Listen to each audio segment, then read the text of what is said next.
Even though most of the academia's restrictions have significantly relaxed, I'm still a bit worried that the Matra might give her trouble. I need to stay here to keep an eye on the situation. Kale, can you head to Sumeru City and find out why she isn't here yet? Does it have to be me?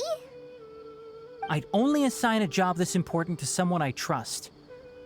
Are you not feeling well? Oh no, I'm fine! I've completely recovered. It's just that if I'm going to see her, I think I need to mentally prepare myself first. I know. You'll have a tough time if you go by yourself. If we could arrange for someone to accompany you...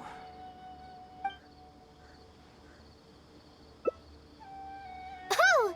Hey there! Ah, it's been a while. What a coincidence. I was just thinking about asking you to accompany Kale to Sumeru City. Sorry, that's not what I meant. It's just that this matter concerns research banned by the academia. Not the sort of thing you'd shout from the rooftops.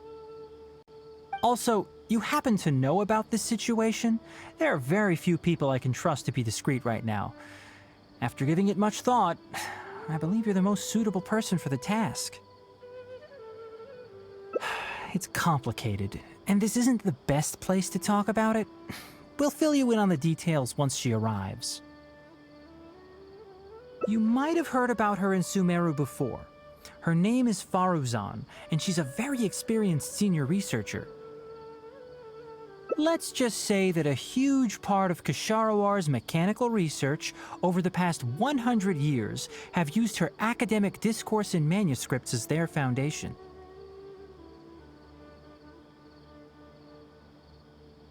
She is, but she vanished for 100 years because of a certain incident. She only returned to the academia after being found in the wilderness a few years ago. Because of that, her current personality can be a bit strange, as is her attitude towards Kale. I'm getting a headache just thinking about it. She doesn't have bad intentions, so you don't have to be scared. I'll try. Yes, Ksharawar and Spontamod researchers are often quite prejudiced, so I can't trust them with this matter. However, Faruzan isn't influenced by modern thinking. In our previous correspondence through letters, she indicated that she'd be willing to help. It's already past our arranged meeting time, but she still hasn't shown up.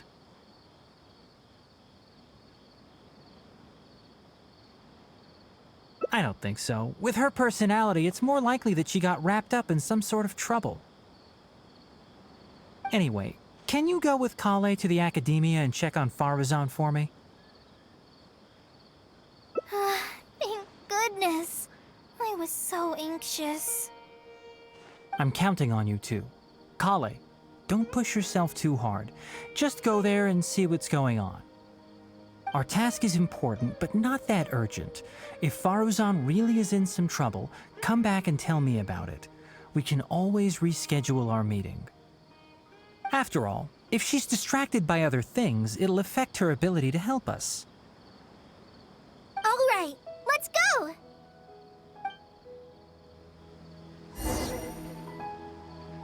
Oh, yes, and one more thing.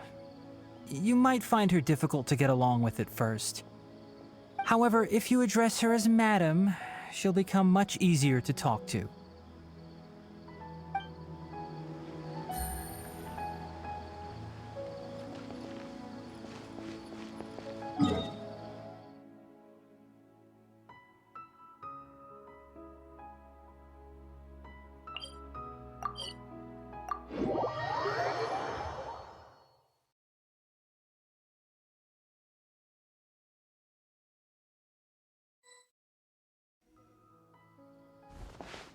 Sorry, what did you say?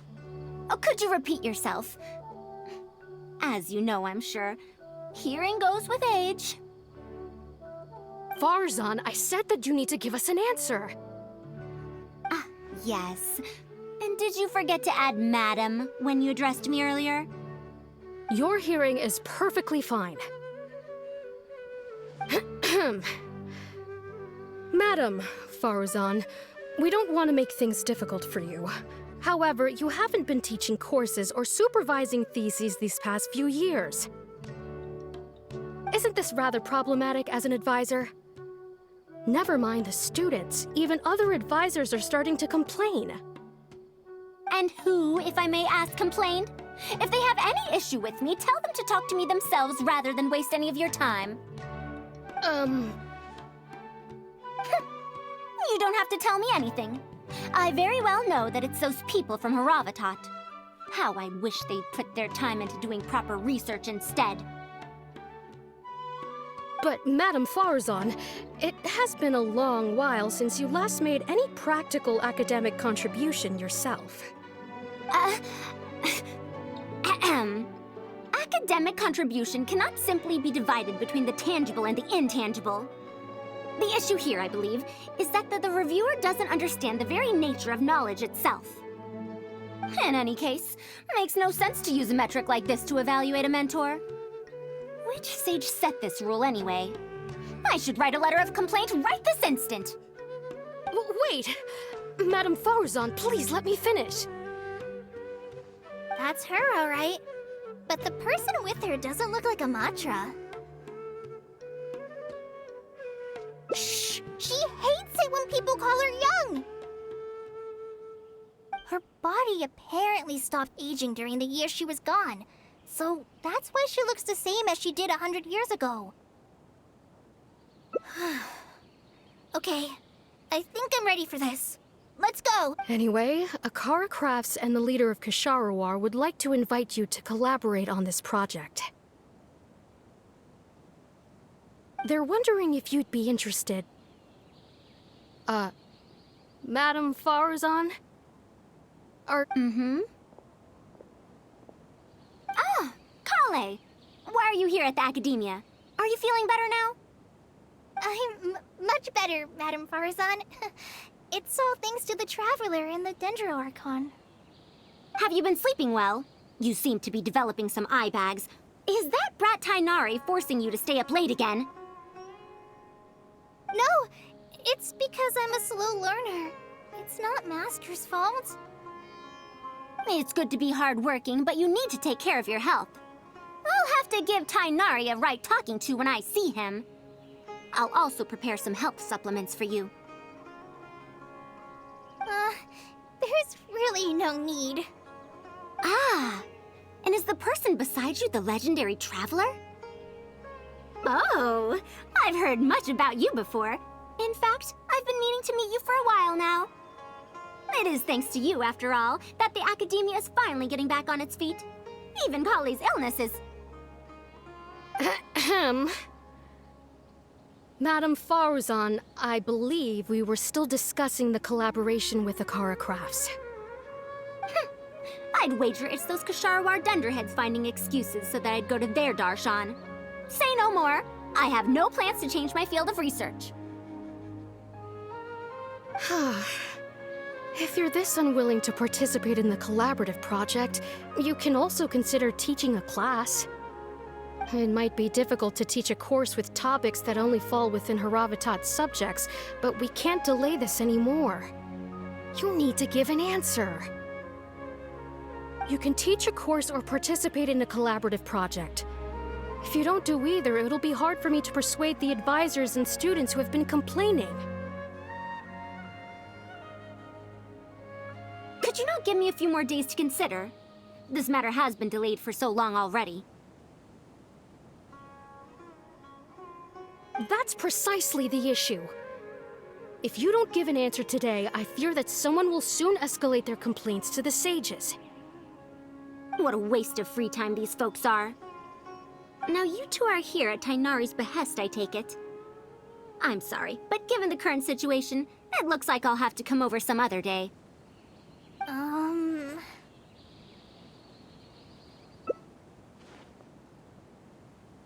Of course. I shall need some time to think as well.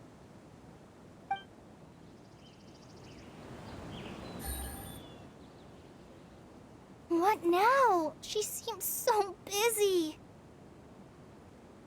Master said there's no rush, but I know that he's been busy working on something at Paradise DI, so he hasn't returned to Gandharvaville for several days now.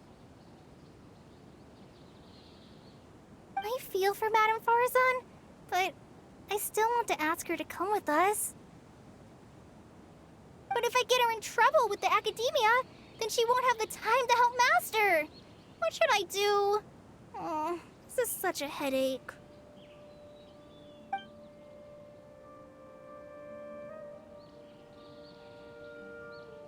Yeah, that would be the best for them both. I'll check with Master later and see if there's anything I can help him with. But I'm sure he'll say, the best thing you can do now is study hard, so I don't have to give you remedial lessons. Huh? Oh yes! This way she can get her problem sorted out quickly, and then she can go see Master. So if I also stay and help... that still sounds kinda scary. Okay then, I'm counting on you.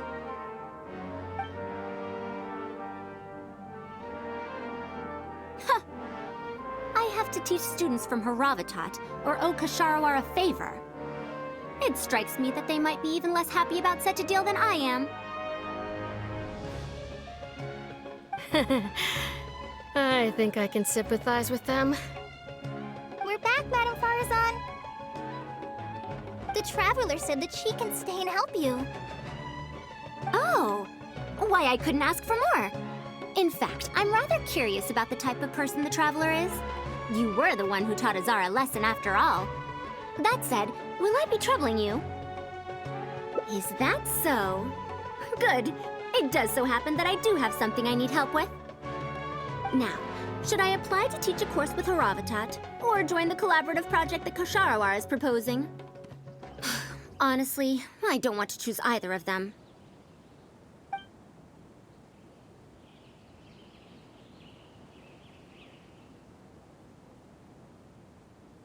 You might have heard of it before.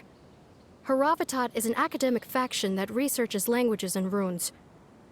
100 years ago, Madame Faruzan was a researcher from that darshan.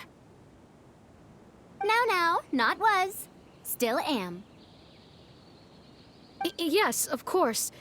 But current Haravatat students can't really... understand her direction of research.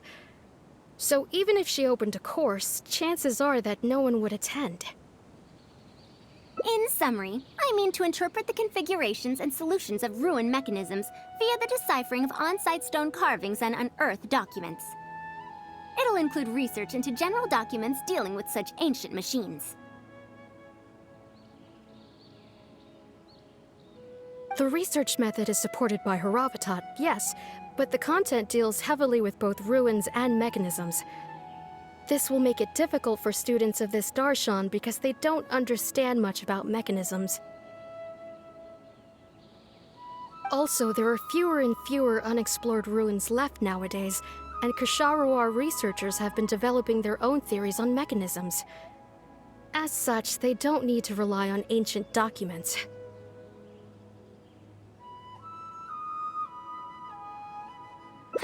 They're far too complacent. Ancient mechanisms are more dangerous and complex than one might imagine. I'm telling you, things weren't like this 100 years ago. All researchers back then were interested in exploring knowledge from a variety of topics.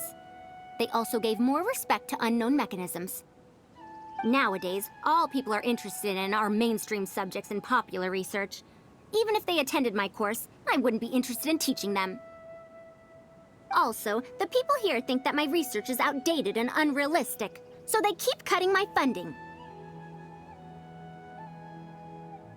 Why, I think they could all stand to learn from Kale. She's a hard-working child and respects her elders. Huh? Why me?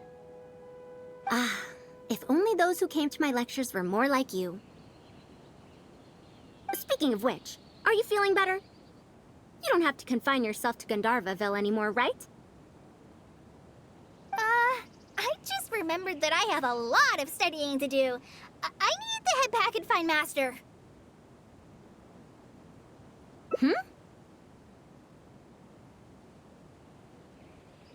Are you telling me to start a reading course for Kale? Huh? Wait. Although Tainari has academic dealings with the academia, he isn't considered part of it. This means that Kale isn't technically a student.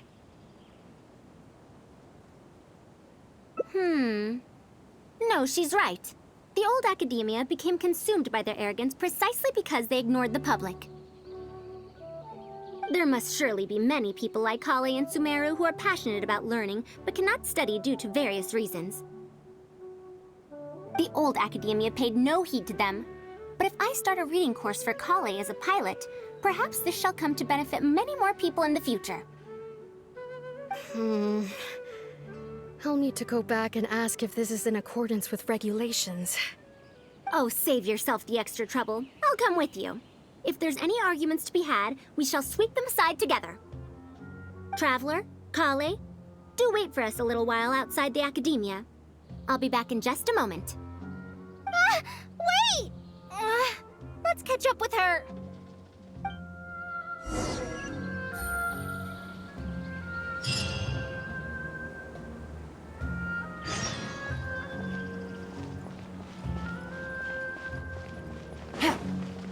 Take it easy.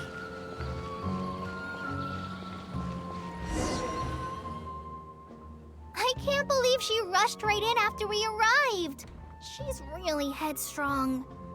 Oh, how did things turn out like this? No, not really. Madame Faruzan is a brilliant scholar. Even Master thinks so. If she's really going to teach me how to read, it'll definitely be much better than me bashing my head against the wall. It's just that she can get a bit too passionate sometimes. I don't know how to handle that. Maybe it's because she wants to take me in as a student? It's just like that researcher said.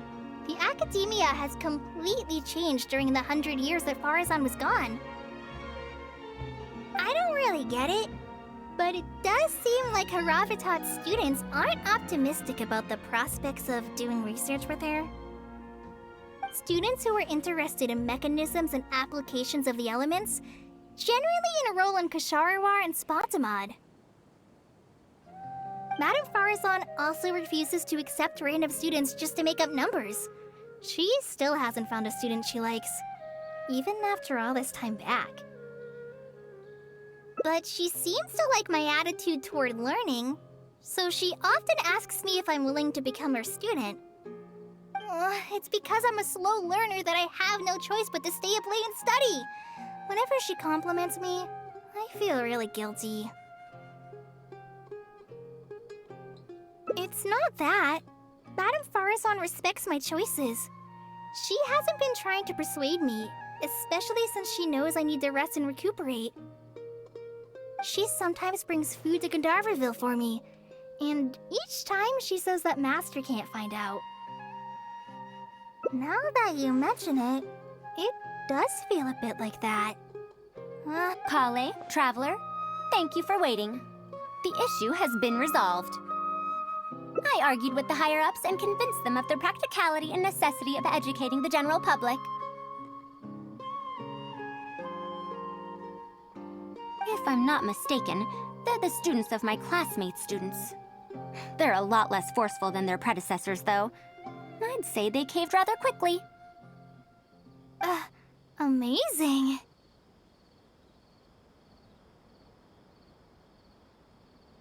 It's just that we need to fill in every single page of the application. It's been a century, but the academia is as picky as ever. Let's see now. What do we need to fill in? Course name, learning objectives, teaching methods, course materials. I suppose we can fill in the course name last. That's a bit too general, I'd say. After all, this class's target audience isn't toddlers or children, but rather people who already know the basics of reading. As such, we'll need a more specific learning objective. How about proficiency? That's true. If we use children's teaching materials, we'll only end up wasting a lot of time on things that students would already know. And you have your job as a forest ranger, Kale. People who attend this course in the future are also likely to have life commitments. We need more effective teaching methods.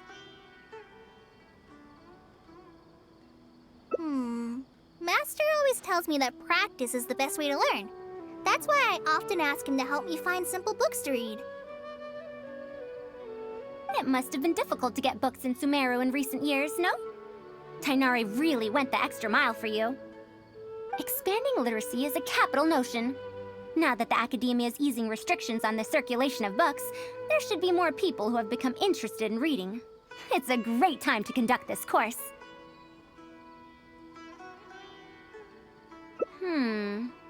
So that's next on the list. I fear that I'm at a loss as to which books youngsters like nowadays. Would The Legend of Antara be too old of a story? Fair. Kale, what have you been reading lately?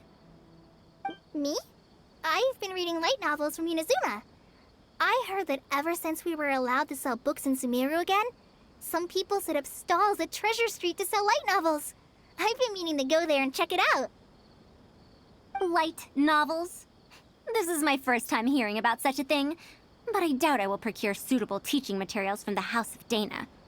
Treasure Street it is. Wait for us, Madame Farazan! You wouldn't think someone as fast as her is over 100. Let's pick up the pace and catch up to her.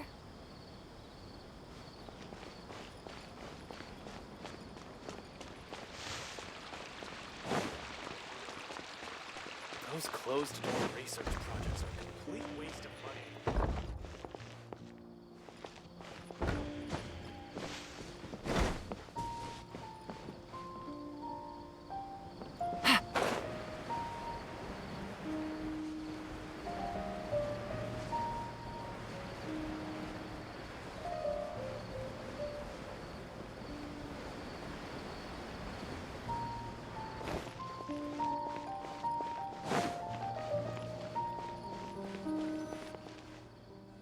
What a long and mildly ungrammatical title. And why is the cover so colorful? Is this your first time seeing a light novel, ma'am? Oh, they're the most popular of books nowadays. Would you like me to recommend something?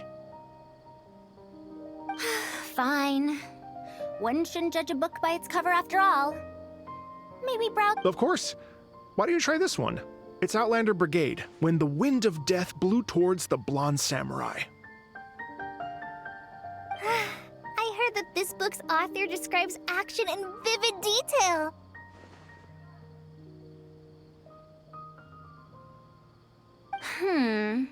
Now I've only skimmed through a few pages, but it feels like it's all fight scenes. There are only subjects and predicates, and the syntax is a tad simple. Subjects? Predicates? The protagonist just ends up fighting in every scene with no proper build-up. Will anyone even enjoy a story that's only comprised of fights?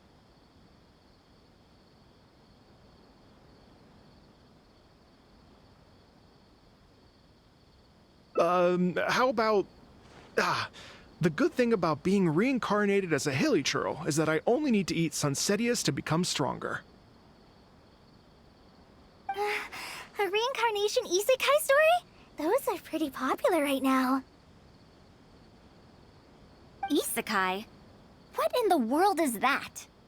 Also, why does it become stronger by eating Sunsetias? Tropes? Those fictional rules used to push the plot forward, yes? They're definitely effective in achieving a distancing effect. Sorry. What is this distancing effect? However, this book doesn't explain how reincarnation correlates to becoming stronger. Such an illogical rule will affect the coherence of the story. Will readers really accept this? How about this? I had to fight tooth and nail to get this in stock. Oh, that's the latest volume of Onibudo! Now that's a rather normal title length. Oh, Kale, do you like this series? Yes, but I don't like it that much.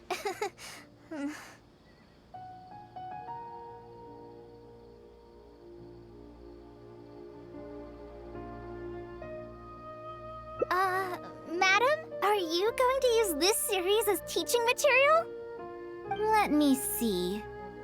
The dialogue flows quite well, but there are too many phrases here that I don't recognize. Third eye of perception, illusory mirror, and so on. Are these terms that are tied to tropes? I also thought those names were strange when I was reading them. It's impossible to derive the meaning of these phrases in isolation. Also, their morphological properties are quite pedestrian, really. Or did the protagonists purposely create these strange names to disorient their foes?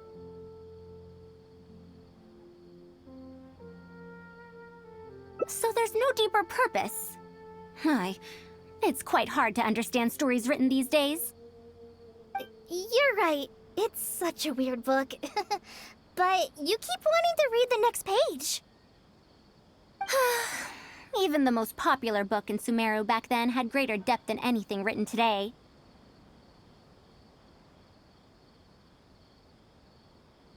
Yes, a Bahumano researcher wrote it while researching folk legends. The plot had many twists. The world building was fantastic, and even the writing could withstand scrutiny. When it was still being published, many people in the academia were reading it. Even the sages back then all described the story as a timeless classic. The series must have concluded after so many years, right? Perhaps it's even more popular now. Is there a book like that in Sumeru? I've never heard of such a thing before. What's the title? It's called Tales of Shariar. Do you sell it here? Tales of Shariar? I don't think I've heard of that before. About 100 years ago. 100 years ago? Are you pulling my leg? What sort of book can remain popular for 100 years? The Legend of Antara is popular to this very day, isn't it? I just heard someone telling it a few days ago in a cafe. If an old story like that is still being shared, then Tales of Shariar must be even more popular. Even if that is the case, I really don't carry that book here in my store. What? Is that because of the academia's strict control over books in recent years? I can't believe they've allowed the people of Sumeru to become so uncivilized. How can they not know about the Tales of Shariar? Tales of Shariar? Oh, wait. I think I heard an antique seller on the other end of Treasure Street mention that name before. I mean, it is a book from 100 years ago. Why don't you try asking for it there? Tales of Shariar is considered an antique now? How could the academia have let such an excellent work of literature be forgotten like this? Traveler, Kale, I'm going to get to the bottom of this. Let's meet at the antique sellers. Madam, wait! Oh no, this is bad. You asked me why I'm scared of Madame Faruzan, right? It's not because I don't know how to respond to her kindness. It's because I'm afraid of that ancient language she researches, because I can barely understand any of it. What if she uses ancient texts as teaching material? Even so, what if researchers from 100 years ago like to use ancient languages in their books? We've got to catch up to her!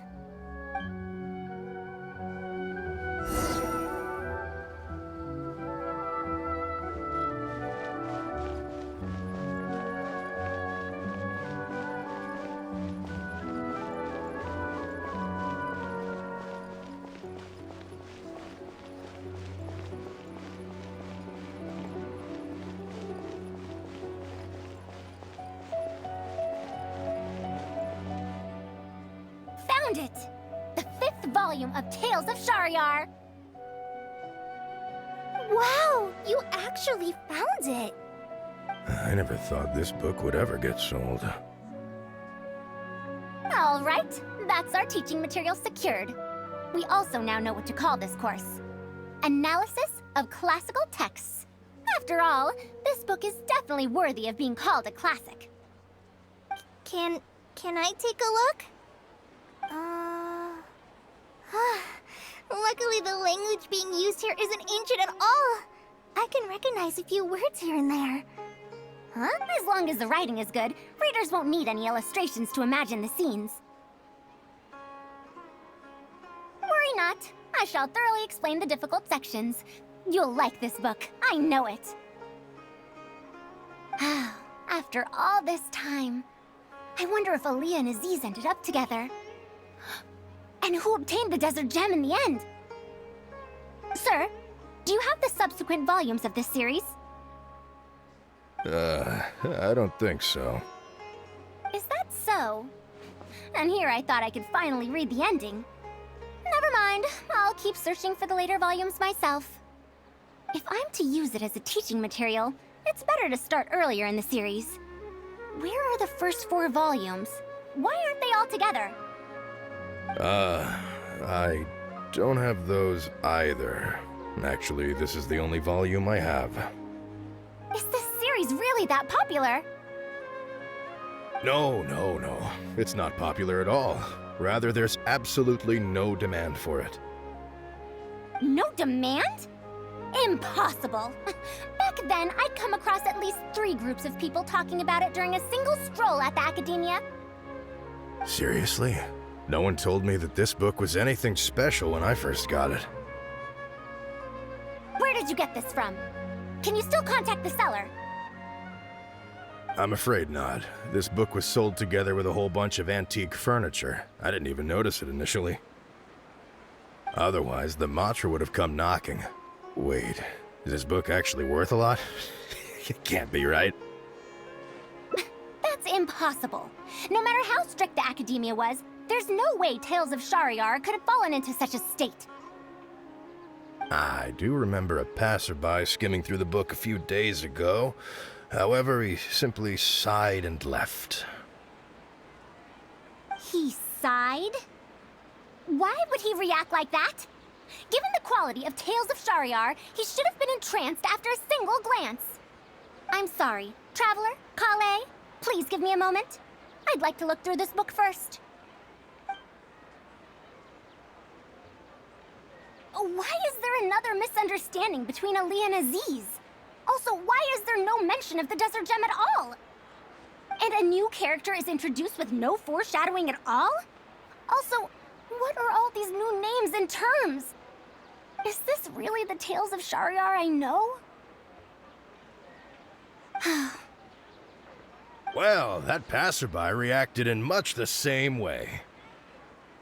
It's Mada from the cafe over there. You know, the fellow who spends all day telling the legend of Antara. Since that's also a very old story, maybe he knows a thing or two about that, Tales of, whatever it's called. Then let's go ask around at the cafe. Huh? Madame Faruzan? Huh? Oh, yes. Let's go.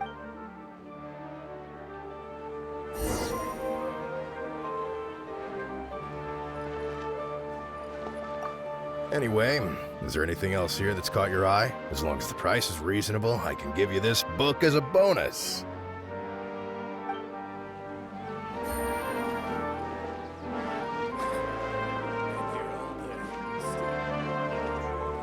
Interested in joining the Light Novel Society?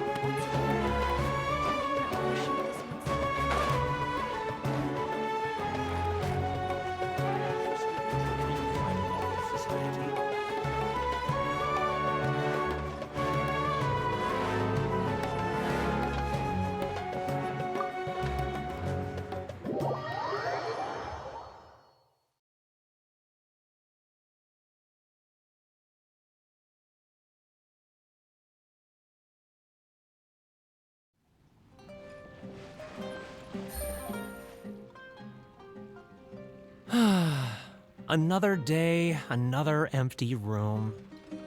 Excuse me? But are you Mada? Yes! Are you here to listen to my story? Well, we actually came to ask about something else. I see. Sorry. It's fine. I'm used to it, more or less. So, how can this terribly unpopular storyteller help you? Do you know about Tales of Shahryar? Huh? Tales of Shahryar? Why, I can barely remember the last time anyone talked about it. My master always talked about how incredibly popular that book used to be. However, I tried reciting a few chapters of it at the cafe, and I found that it's even less popular than the Legend of Antara. Your master? Yes, the one who taught me how to be a storyteller. He said that Tales of Shahryar was written by his master's master's master. He also said that this great-great-grandmaster was an academia researcher, and that even the sages liked the series. He wrote 4 volumes back then, and the reviews just got better and better. You couldn't find a single person in Sumeru who hadn't read his books. And then? What happened next? Why doesn't anyone know about Tales of Shahryar now? Oh, it's hard to tell when it comes to trends. One day everyone likes stories like that, and the next day their tastes change completely. Instead of writing a proper ending, this great-great-grandmaster kept trying to extend the story. To tap into popular trends, he added a lot of tropes. Then, starting from the 5th volume, the reviews started to go downhill. How could that be? Then what happened to Tales of Shahryar in the end? In the end, there's no ending. The great-great-grandmaster tried to write a few more volumes, following whatever trends were popular at the time, but the trends kept changing right as he published his books. He got so infuriated that he stopped writing altogether and focused on his research instead. What? So there's no ending? The readers didn't care? By that time, only a very small number of people were reading Tales of Shahryar. Anyway, my master probably exaggerated. How could a work possibly have been that popular? The only tangible thing my great-great-grandmaster left is the original draft of Legend of Antara. He also left behind many theses from his research phase. When my master talked about Legend of Antara, he'd even quote from those theses. My master is a much better storyteller than me. Even when we're telling the same story about Antara, he's always able to draw in a huge crowd. But even he won't recite Tales of Shahryar due to its ever-changing writing style and its lack of an ending. So, Antara's story is the one that lasted through the years. Well, not even sages can definitively ascertain the quality of something like a story. In the end, only time can separate the classics from the fads. Only time? Madam Faruzan? It's been 100 years. Perhaps some things I once believed to be great aren't so after all.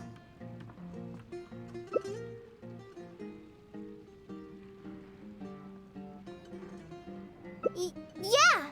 Master helped me find a lot of famous books at first, but in the end, I realized that I couldn't get into them. No matter how good those stories are, I can't improve my skills if I can't bring myself to read them in the first place. I think the best books for me are the ones I like. Huh. And that is true. Readers' interest in trends of a time are not things that are so easily predicted. What was popular 100 years ago could be completely forgotten in modern times, and yet 100 years, as far as history is concerned, is but a blink of an eye. If Tales of Shahryar hadn't chased after trends and instead stuck to its original style from start to finish, it might have stood some chance of gaining renewed popularity.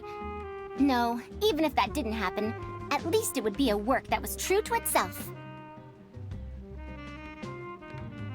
Huh? Our conversation just got a lot more serious. I don't really get what you're talking about, but it does sound sensible. Looks like I also have to hang in there and tell Antara's story well. How unseemly. I almost got carried away because of a single book. Well then, we should get back to the matter of our teaching material. It looks like we can't use Tales of Shahryar now. No, it's much too old. Oh. Kale, you found a book that you liked at the bookstall, yes? Yes, but I don't really...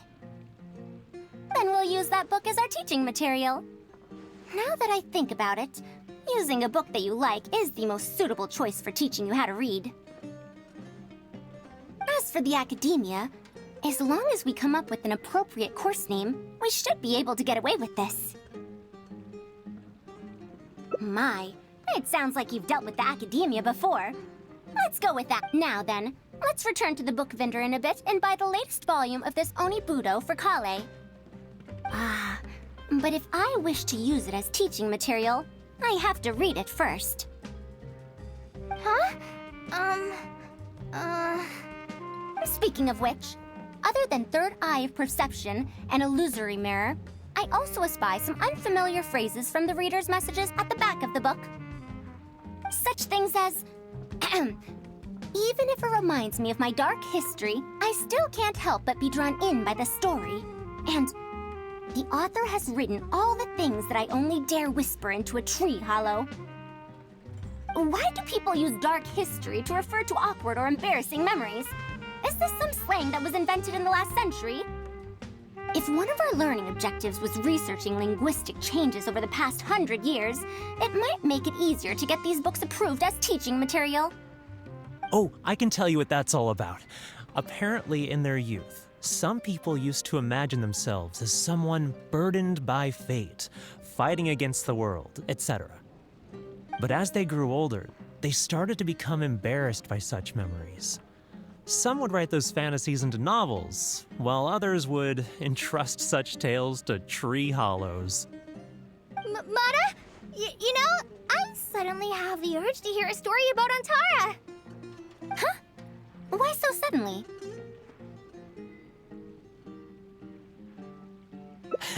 I knew it.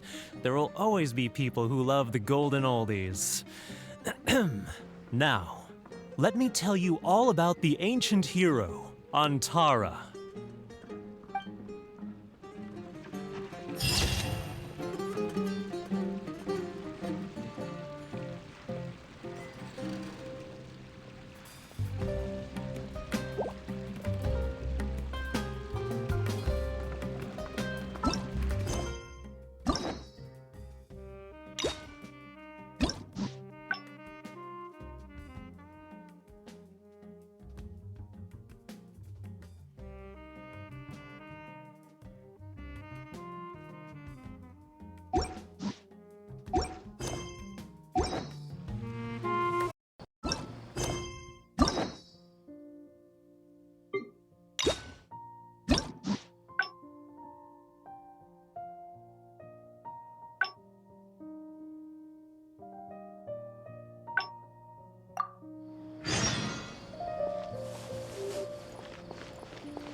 What now? She seems so busy. Master said there's no rush, but I know that he's been busy working on something at Party's DI, so I feel for Madame Faruzan, but I still want to ask her to come with. But if I get her in trouble with the academia, then she won't have the time to help Matt. But if someone does complain to the academia, wouldn't it make Faruzan's situation more awkward? And if the academia investigated and found her at Party's DI, things would get even worse for her. Do you have some way to invite her over to Party's DI without stepping on the academia's toes? Okay then. I'm counting on you.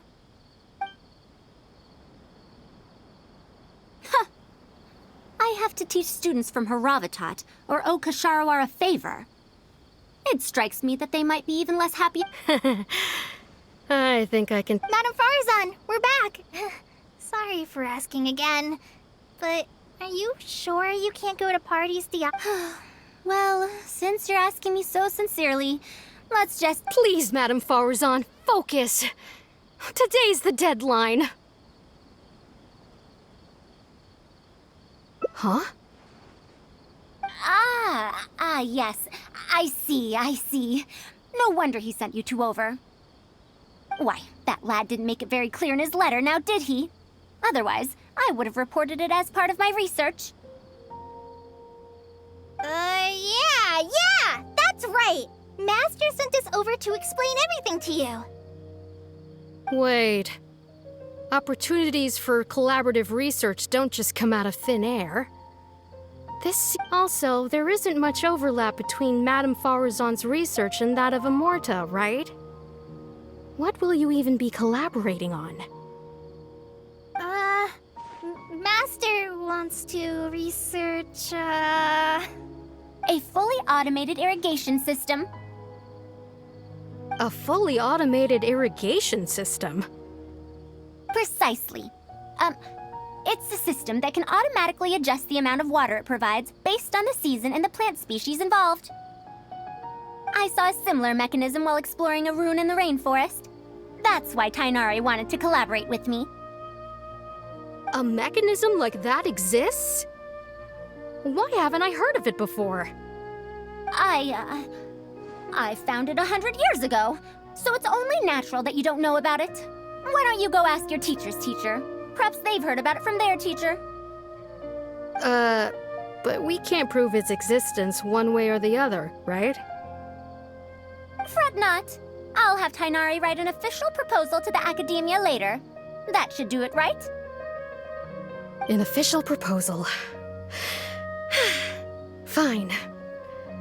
We haven't made any progress with either the collaborative project or the elective course anyway. I'll go inform my superiors now. Please do take care of the paperwork as soon as possible. Don't delay this any longer. Sure. I'll be sure to needle him until he gets it done.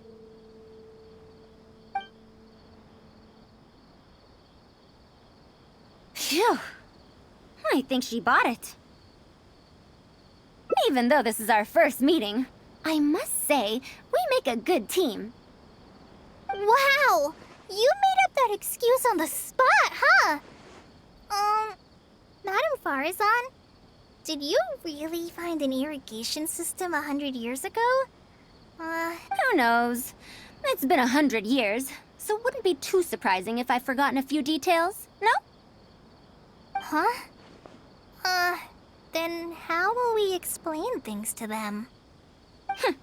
I'll let Tainari worry about whatever documents we might need to send to the academia. If I'm right, the request he has in store for me won't be any simpler than the academia nonsense.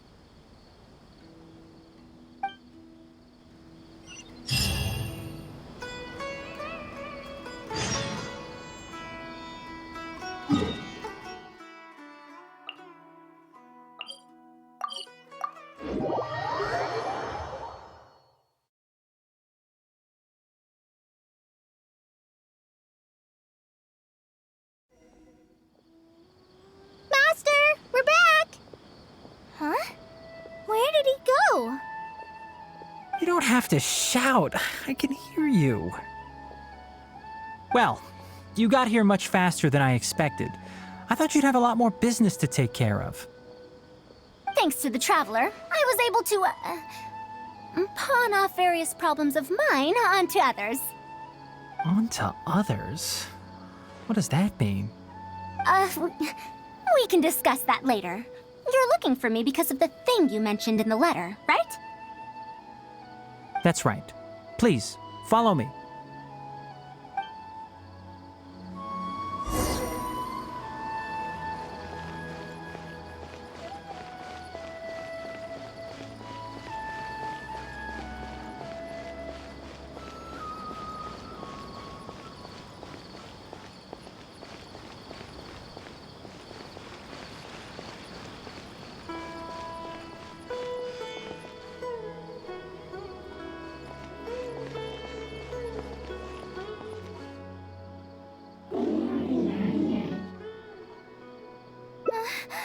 A monster? Why is there a monster here? Don't be scared, Kale. This is the mechanical life form the Traveler and I saved a while back. Its name is Karkata. It's the final work of a late junior of mine. You mean Abatui? He must have been a genius to create one of such polish all by himself. It's uncommon that a Spontamod researcher is able to create such an intricate machine. If he were still around, we could probably chat the day away. What a shame.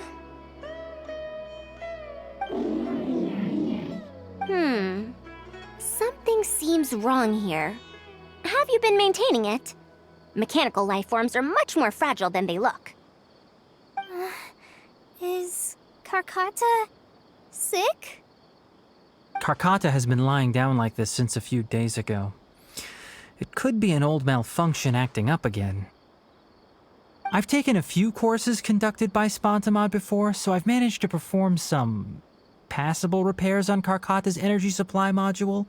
However, it seems the issue this time is with its transmission. My knowledge can only prevent its condition from deteriorating any further, but Madame Faruzan, you should be able to find a way to repair it. Not necessarily. Mechanical life forms are created using techniques from alchemy, elemental science, and more. There are multiple modules here that influence each other. A simplistic knowledge of mechanisms will not serve here. You know that as well. Each mechanical life form is very different from the next. So even I cannot be sure if my understanding of mechanical life forms is going to be of any use to our little crab friend here.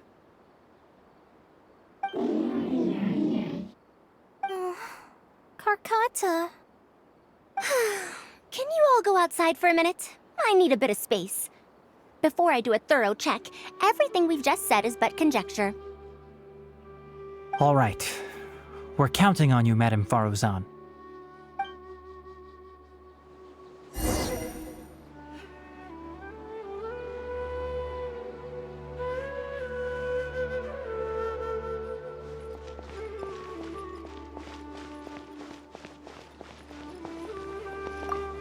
I didn't know mechanical life forms could get sick too. You have to get better soon, Karkata!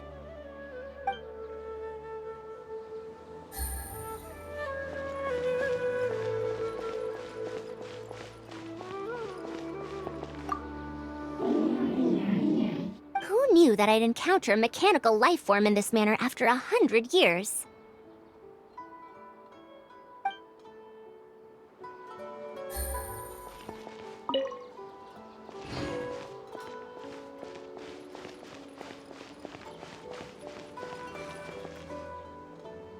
We'll wait here till Faruzan finishes her inspection. In the meantime, I'd like to talk to you about her. Her past, huh? Quite a few people in the academia know about what happened to her. Perhaps it'd be best if I'm the one to tell you. I've told you before that she disappeared for 100 years, right? From her perspective, trapped might be a more apt description. Her exact words were, That ruin was crawling with traps and coded inscriptions from wall to wall. I did all I could to decipher the code and deactivate the traps to escape the ruin, but there was no way out. I lost track of time and I ran out of pen and paper. In the end, I had to use stone shards to write on the walls and on the floor to decipher the code. Then, before I realized it, I ran out of space on the walls and floor. I had to calculate all the possibilities in my mind. After that, my memory started to become fuzzy, and my cognition slowed down. She doesn't remember anything else, including the location of the ruin and how she finally managed to escape. When she was found in the outskirts of Sumeru a few years ago, she looked exactly the same as she did 100 years prior. However, she was in a stupor and struggled to form sentences. Only after a lengthy recovery period could she speak again. The academia speculates that she must have gotten trapped in an unknown ruin while researching machines a century ago. And because of the ruin's special properties that halted her aging, she was able to use those 100 years to crack the trapping mechanism and then escape. Though she had finally broken free, 100 years had passed. Everyone she knew, and everyone who knew her, was already gone. In the end, even the academia had to rely on century-old records in the Akasha to confirm her existence. Don't make that face. I'm not telling you this because I want to drum up sympathy. She wouldn't want others to pity her because of past events. Rather, she sees that period of entrapment as an experimental error. As a researcher, she must accept everything that results from her experiments, even if they don't fall within expectations. Even after going through so much, she's returned to Sumeru and still hasn't given up on her research. Due to changes over the years and drift in academic subjects, she holds some rather strong opinions about the current academia, and she has no shortage of detractors herself. What I want to say is that no matter what era we're in, Faruzan is a true senior researcher in every sense of the word. She has her own deep understanding of various ruins and machines. If there's a chance, you should talk about them with her. It'll definitely be helpful for your journey. Master, Madame Faruzan's done. Oh? Let's head over. With any luck, she might have figured something out.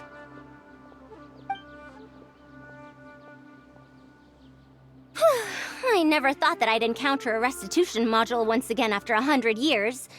Abattoir really installed quite a few impressive things on this. If my guess is correct, this mechanical life form has displayed attempts at self-sustenance before, right? Such as collecting parts to repair itself, for instance?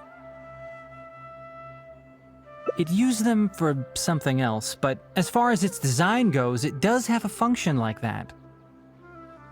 I knew it. If I'm not wrong, Carcata's issue lies with its restitution module. Abatui's modified this module extensively, but the core parts and design philosophy are very similar to the principles as I know them. They are all based on principles learned from the ruins. The creators of the Ruins machine once tried to create a perpetual mechanism that could replace life or even surpass it. The restitution module is the result of one of their countless attempts. It replicates the behavior of living things to achieve a self-repair function. However, the energy required in maintenance of the module became an issue.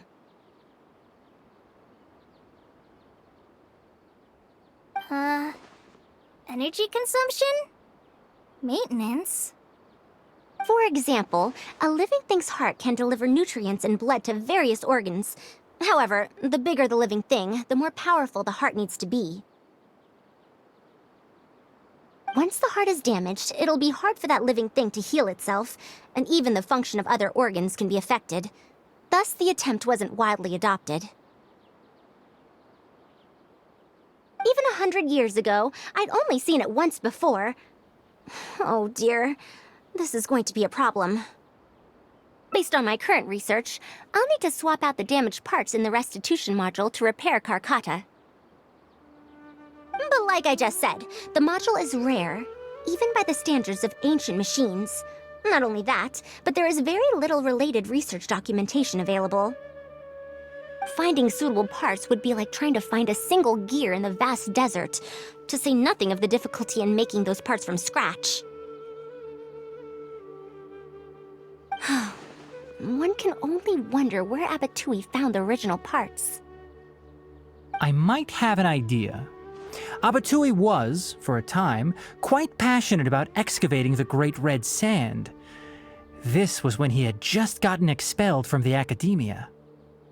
You mean to say he found a restitution module in the desert?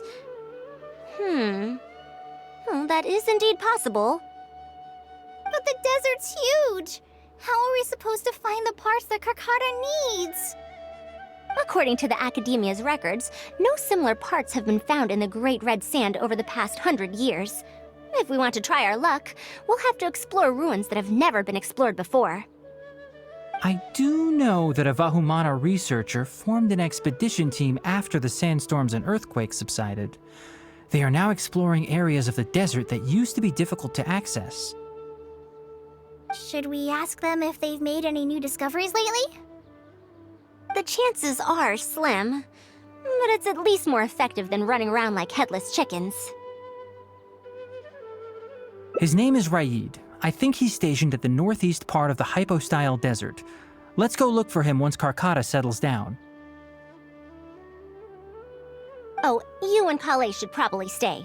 Karkata's condition may be stable, but it would still be better if some of us stay to look after it. Besides, you still need to take care of the trouble that the Academia left for me. Trouble from the Academia? I thought you said you pawned it off to someone else. Wait, don't tell me. I'll let Kale fill you in on the details. I look forward to seeing your work, Tainari.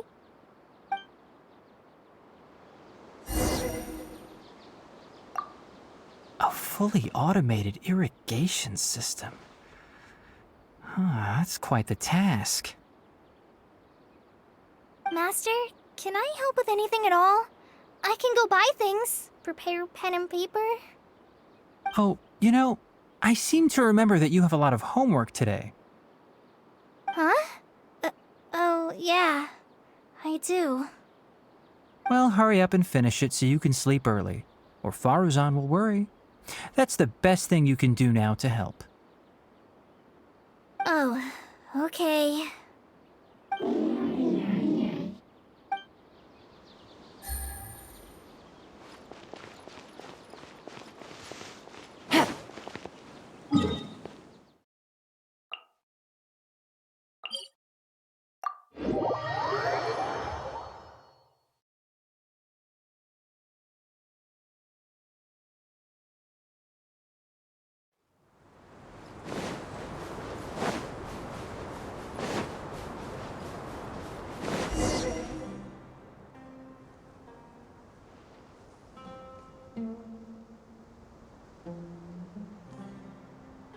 What is this? Halt! Mr. Raid's permission is required to proceed any further. That still won't do. Mr. Raid told us to keep people away from the ruins so they don't damage the site. Damage the site? I've excavated more ruins than you've visited restaurants. Which batch of students is Raid from? I want to see him right now. He isn't at the campsite now. You should all leave. Only he can give you permission to enter. What a stubborn guy. You're right. Even if there is new information, we still have to wait for him to come back so we can ask him about it. So let's just see what we can find out from the people here. I'm going to give that Raid a good talking to when he gets back. Starting from who in the world mentored you?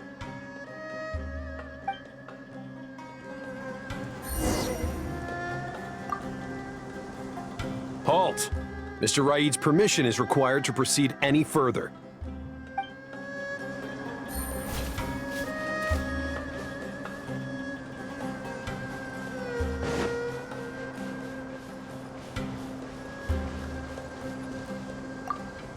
That machine looks amazing! Could it be the legendary Ruin Wanderer? The location seems to fit too.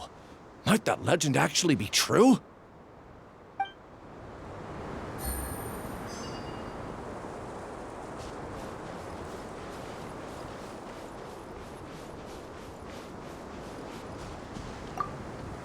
The ruins? Don't know anything. We were only hired to deliver water and supplies to them. Forget excavation. They won't even let us get close to the camp where they're staying.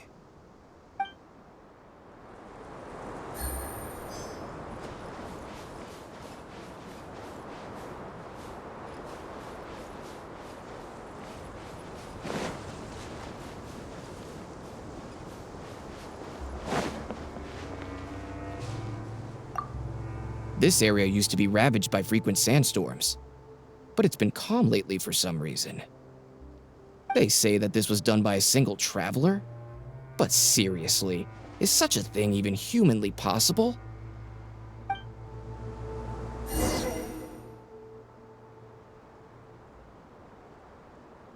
Well, I found out everything I could. Is there anything that stands out to you?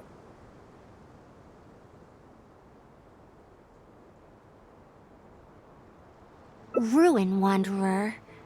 That's the first time I've heard that name. But that wreckage did seem a bit weird. It's a bit far away, and I can't really say for sure from this distance. Perhaps we should ask the villager from before about the legend first.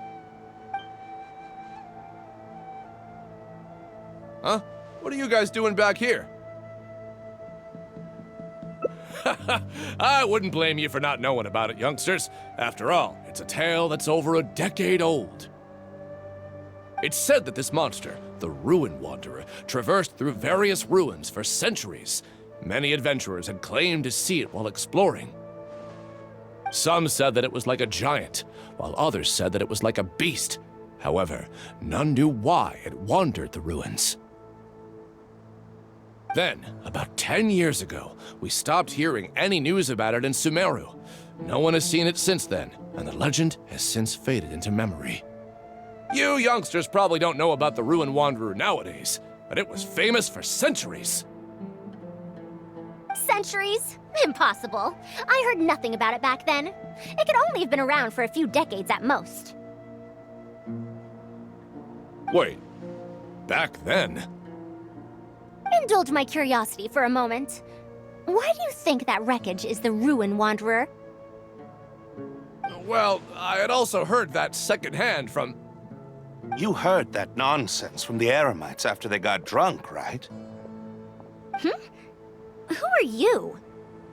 Madam Faruzan, it is a pleasure. I'm Raid, the one who organized this archaeological expedition. I'd heard of you at the Academia, but I didn't expect to run into you here. Truly, it is an honor. And this must be the famous traveler, I presume. What brings the two of you here? Have you found any special contraptions and relics in the ruins that you've been investigating? I'm ashamed to say that we haven't found anything noteworthy, even though we've been investigating for a while now. Really? That Ruin Wanderer isn't noteworthy to you? I'm afraid those are mere rumors. Really, I sometimes wish that those people would put as much effort into their work as they do into gossiping. You're right, sir. The wise do not buy into rumors, so it is said. I believe that you too, Madam Faruzan, do not put any stock into such baseless talk. It is also said that real knowledge shall come from practice. I can help you research the excavated relics and see if I can find out anything new about them. You can take credit for any new discoveries. I believe this offer to be sufficiently attractive. In truth, I could ask for nothing better than your help with our research. However, you two must be tired after a long journey. I'd feel bad if I set you to work immediately. It's getting late and my subordinates and I are heading back to the camp to rest. Why don't you find a place to spend the night first? We can continue our discussion tomorrow. There's a tent that the villagers occasionally use to rest. It's a bit simple, yes, but I hope you won't mind. Since you need to rest as well, let's do just that.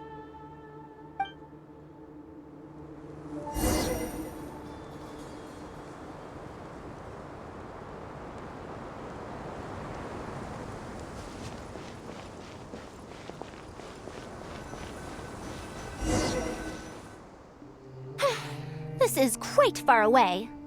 Are they trying to prevent the villagers from eavesdropping on them? This suits us just fine, though. This way, they won't overhear our conversations either. Now, I have my suspicions about this archaeological expedition team and that machine wreckage. I only caught a quick glimpse, and it was from a distance. But based on the condition of the armor and joints, it didn't seem like something that had been lying around for centuries. At most, I'd estimate that it only stopped moving about a dozen years ago. Yes, the timing coincides with the spreading of the legend. Now, assuming that it really is the Ruin Wanderer, how do you suppose it was able to maintain a relatively good condition despite high-intensity operation over the course of several decades? That's right. Technically speaking, the module shouldn't be able to move such a large machine chassis. However, I'm basing my knowledge on the mechanical life forms I've seen before. Well, this was over 100 years ago. It was a machine about the same size as Karkata, actually. It couldn't carry heavy objects or fight, and was only able to help me record some notes. It also helped me deliver letters home. I found it near the desert, which is why I wondered if there might be more restitution modules buried around here.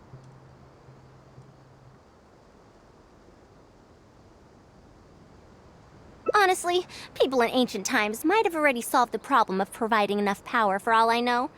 I'll need to research this properly. Had I confronted Raid right there and then, he would have said that he couldn't tell that the machine was special.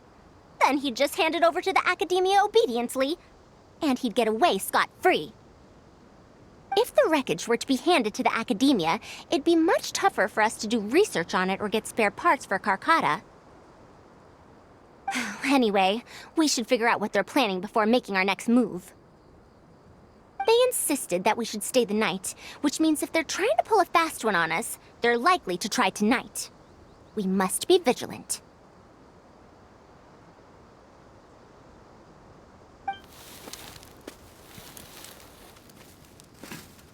Are those sounds coming from the excavation site?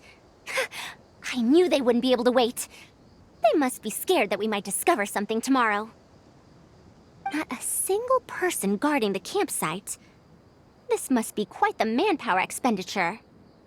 I'll see if they left any clues behind at their camp. Keep watch and help me stall them if it comes to that, would you? All right. I'm counting.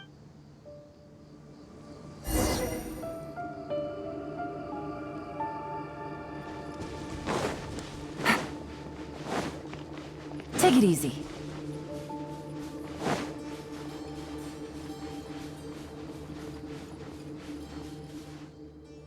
Why isn't the tent here yet? We need to switch it out tonight. It's still on the way. I'm afraid this is the first time we're delivering such a huge one. You good-for-nothings are just a load of trouble, aren't you? We wouldn't have to deal with these interlopers if you had kept those lips of yours from flapping.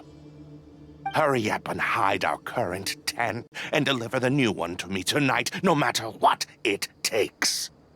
Huh? Who's there? I'm sorry. I'm just a bit upset because my subordinates aren't doing their jobs properly. When did you get here? It's nothing. Just a tent. We didn't pack up all our tents from the last campsite. Some of them, along with a few people, have been left there. Someone damaged our current tent, so I'm trying to get my subordinates to get one from that previous campsite delivered here. The relics in the ruins are highly valuable, so I'm worried that treasure hoarders and bandits might try to steal them. Since the tent isn't here yet and I can't fall asleep, I came here to patrol.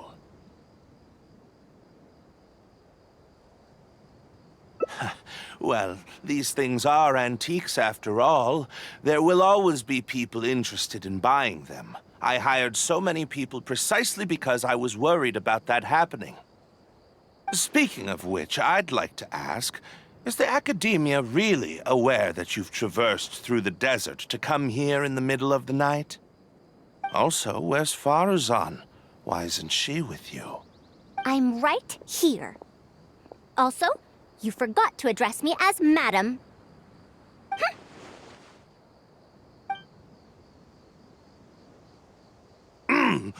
Sorry, Madam Faruzan. You were all making so much noise that I couldn't sleep, which is why I got the Traveler to find out what was going on.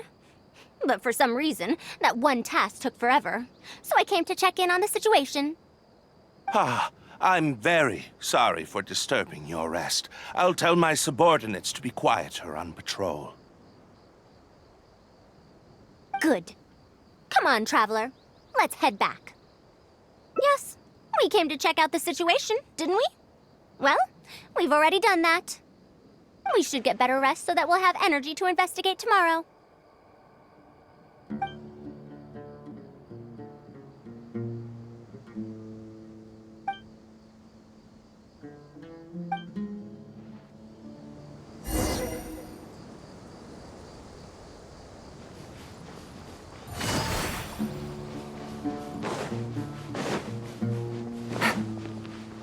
Take it easy.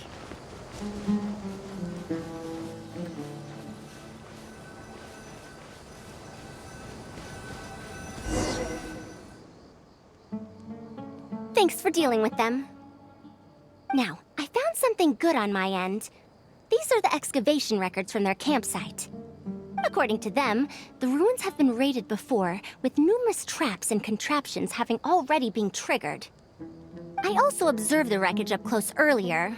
The weathering is nowhere near as extensive as on the relics that have been buried for over 100 years. There's no doubt that the wreckage and the ruins don't belong to the same era. Instead, it must have wandered into the ruins about a dozen years ago. It could have fallen into a trap or encountered a glitch within the ruins, remaining stationary like that until it was discovered recently. However, I still don't know why they'd want to hide it.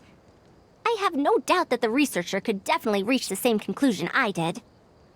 The last few pages of the excavation records are written in code, which I still need time to decipher. The answer may lie within those pages. It's just wordplay. And if anything, that's my wheelhouse.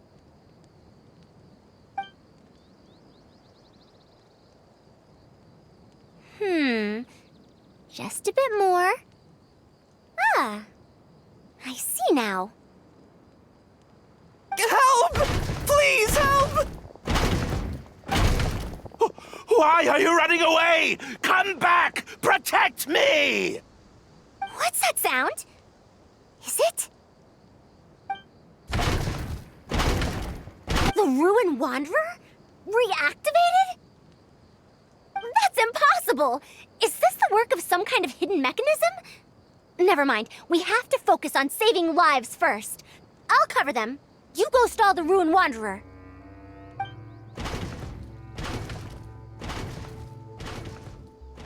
What? It ignored the Traveler? Why is it chasing after us? What could have caused it to reactivate? And to give chase? Darn it! Hey, come on, you lot! It's clear that we can't escape, so let's just attack it!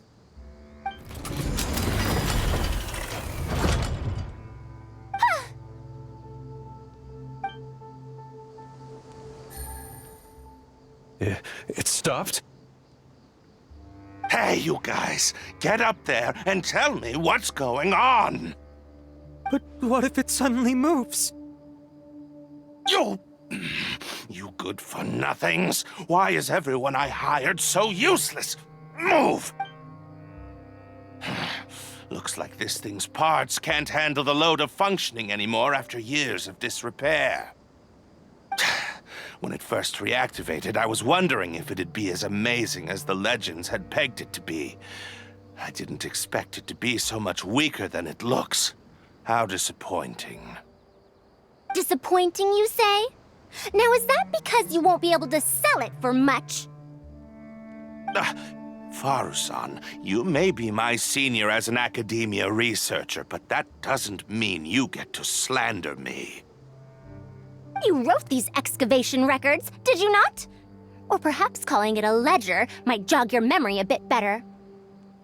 I don't recognize that thing.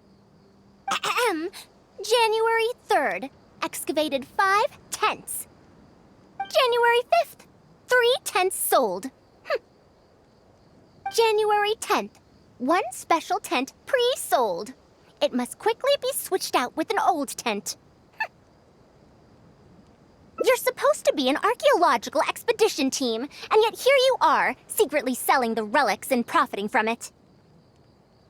When you believed that you had found the wreckage of the Ruin Wanderer, you tried to switch in wreckage that you had excavated previously to pull the wool over the Academia's eyes. After all, there would probably be many wealthy buyers interested in purchasing the legendary Ruin Wanderer in the black market, yes? And then we arrived just before you could finish your work. That forced you to speed up your plan, and you tried to complete the switch overnight before I could investigate the wreckage. In your haste, however, you accidentally activated the Ruin Wanderer instead. Did I get that all right? I don't know what you're talking about. You lack the curiosity befitting a man of knowledge, nor do you have respect for mechanical life forms. You're not fit to be a researcher. Ridiculous. Curiosity? Respect? I'm not here to hear you preach. Hey, we're leaving. Mr. Aid! Behind you?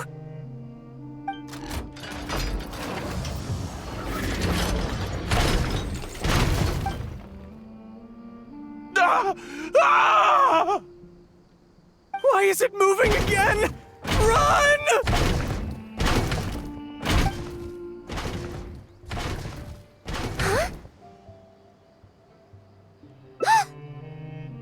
Some said that it was like a giant, while others said that it was like a beast. However, none knew why it wandered the ruins. Technically speaking, the module shouldn't be able to move such a large machine chassis. However, I'm basing my knowledge on the mechanical life forms I've seen before. Centuries? Impossible. I heard nothing about it back then. It could only have been around for a few decades at most. Why is it chasing after us? So you've been looking for me this whole time?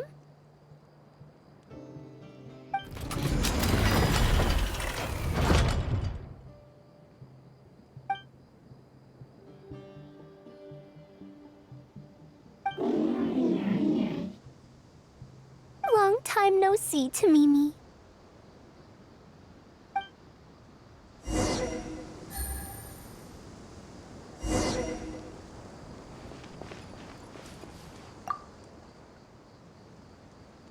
Dear Faruzan, I hope you're doing well. It has been over 20 years since you went missing. People from the Academia keep telling us to give up and that you're most likely dead. But somehow, I feel like you're still alive. Yes, that you live still in some corner of this world. You've always been persistent, able to shine no matter what situation you face. I believe that this persistence serves you well in surviving and finding your way home. Unfortunately, I likely won't be able to welcome you home when you do. I don't have much time left, and my reflexes have slowed. Others keep telling me to stop exploring ruins. Only Tamimi is still the same as before, always running off to places which you've been to.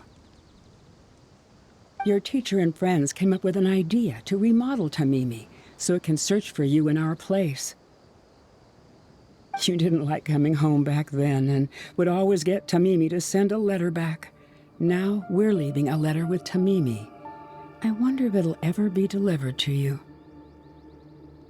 I don't know the answer to that question, but if you ever read this letter, I hope it'll be when you've already found your way home. I regret not being able to say this to you myself, but I'll still feel sincerely happy for you, my dear daughter. Welcome home, Faruzan. Look at you, Tamimi. You've changed so much after all these years. I I've safely received the letters. Your work is done now.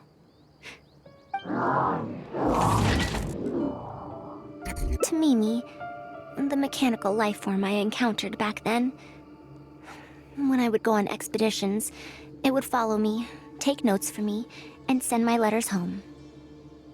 When I met with that accident, it was on the way to deliver a letter for me. I didn't expect my teacher and others to remodel its self-repair function, upgrading it to self-learning. And so, in order to plumb the depths of unknown ruins and overcome dangerous traps, it repaired and modified itself using parts it found along the way. 1 decade of wandering became many, and soon... Tamimi, which used to be incapable of even moving heavy objects, became the Ruin Wanderer. All so it could deliver these last letters from them to me.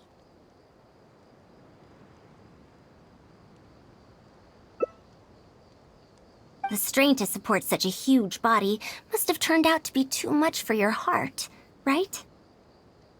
Even after the remodeling, its restitution module still can't function perfectly in perpetuity.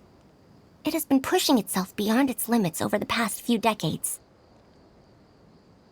Just like a living being, mechanical life forms have a limited lifespan. It probably became trapped in the ruins all those years ago because its shelf life had run out. It most likely only reactivated because it detected my presence. And then it mustered up everything it had to deliver that last letter. Now, it can finally rest in peace. Tainari told you what happened to me, right?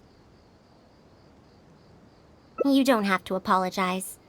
It's not like this incident is a secret in the academia. Besides, I've always treated it as a failed experiment. As a researcher, I must accept this result. However, finding out that so many people were affected by my failure does make me feel somewhat conflicted. Can you head back to Pardistii first? We've been here for a while, and it's best not to make Kale and the rest worry. As for me, I want to stay with Tamimi for a bit longer.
How was your journey through the desert? Wait, where's Madame Faruzan?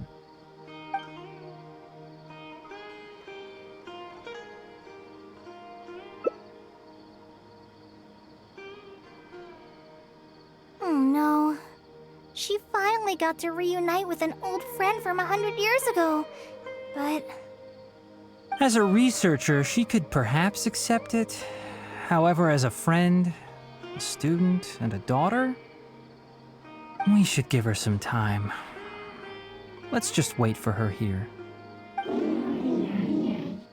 And in the future, I hope that we can be here to support her as her new friends.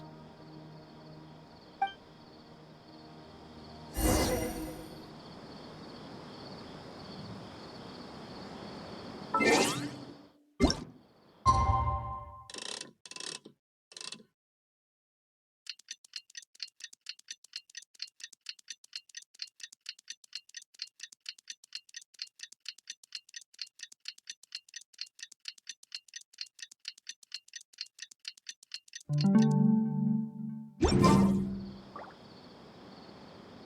back! What? Is there to be no welcoming party? We've all been waiting for you, Madame Faruzan. That's more like it. Now, here are some components I brought back from the desert.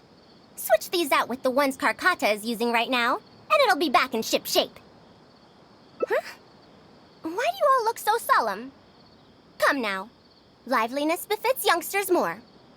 Madame Faruzan, did these parts come from... Come now. I thought that you must have encountered some major problem. This isn't something you have to worry about. Well, it looks like you already know everything, but no need to feel bad. Like I said before, as researchers, we must learn to accept our failures. Tamimi had been operating beyond capacity for a century, and I'm unable to repair it with my current abilities. Not even with these parts. It would thus be much better to use them to extend Karkata's lifespan. As a senior, it is only right that I do something for the people who come after me.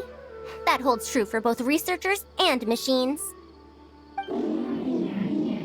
Besides, I didn't say that I would be giving you these parts for free.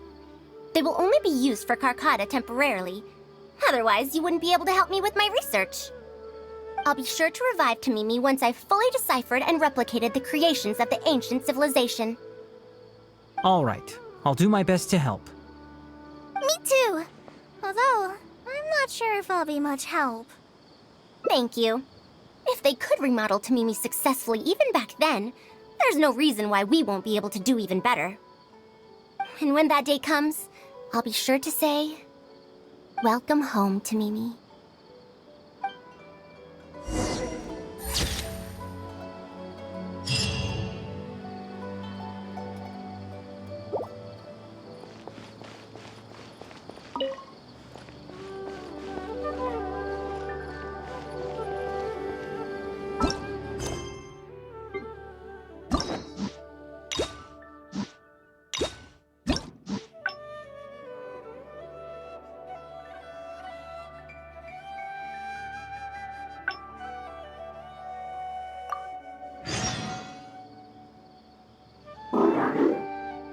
You're back! How was your journey through the desert? Wait, where's Madame Faruzan?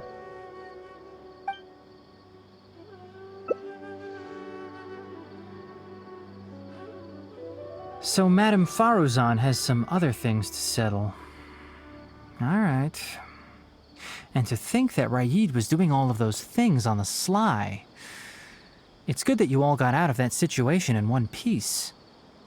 Madame Faruzan will be able to repair Karkata when she gets back, won't she?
There should be no welcoming party.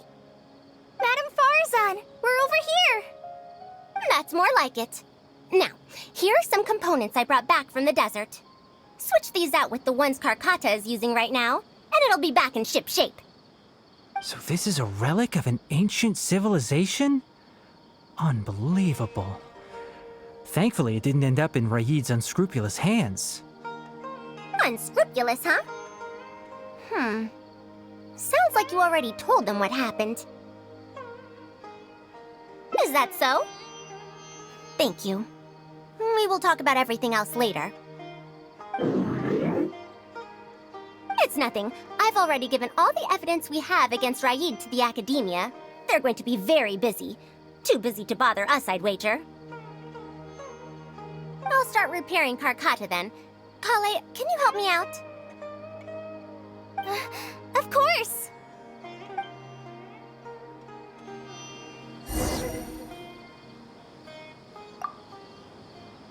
It looks fine, but even so, it needs to properly rest up.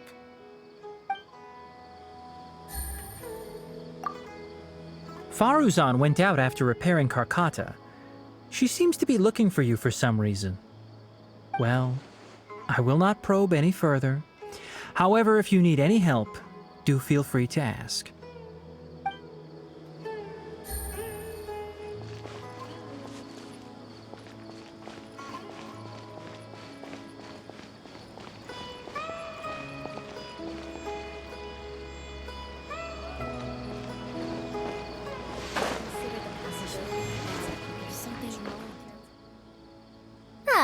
You're here. Thank you for keeping Tamimi a secret. If I tell them about Tamimi, will they still feel happy for Karkata? Even if we could convince them to accept the components, they'll probably still feel bad about it. I don't want my past to affect people in the present. That applies to both me and other people. It's fine. I'm used to this. I once believed that I'd never hear from my old friends and family ever again. Even their faces are getting hazier in my memories. However, I could remember them clearly again after reading the letter Tamimi handed to me and learning that they'd never given up on me. That's more than enough. I'd be disappointing them if I let myself fall into a slump because of this. Neither my teacher nor my mother would have wanted to see me like that. Besides, you're lending a listening ear to me now, aren't you? Oh, Pardistii looks pretty scenic at night. Will you take us? Once Karkata's condition stabilizes, I'll find a chance to tell Tainari and Kale about all that. But for now, just help me keep this secret. Thank you. Whether it's 100 years ago or now, I have people who worry about me. I suppose I should consider myself quite fortunate. The only time when I felt otherwise was when I had just returned to Sumeru. No one came to check up on me then.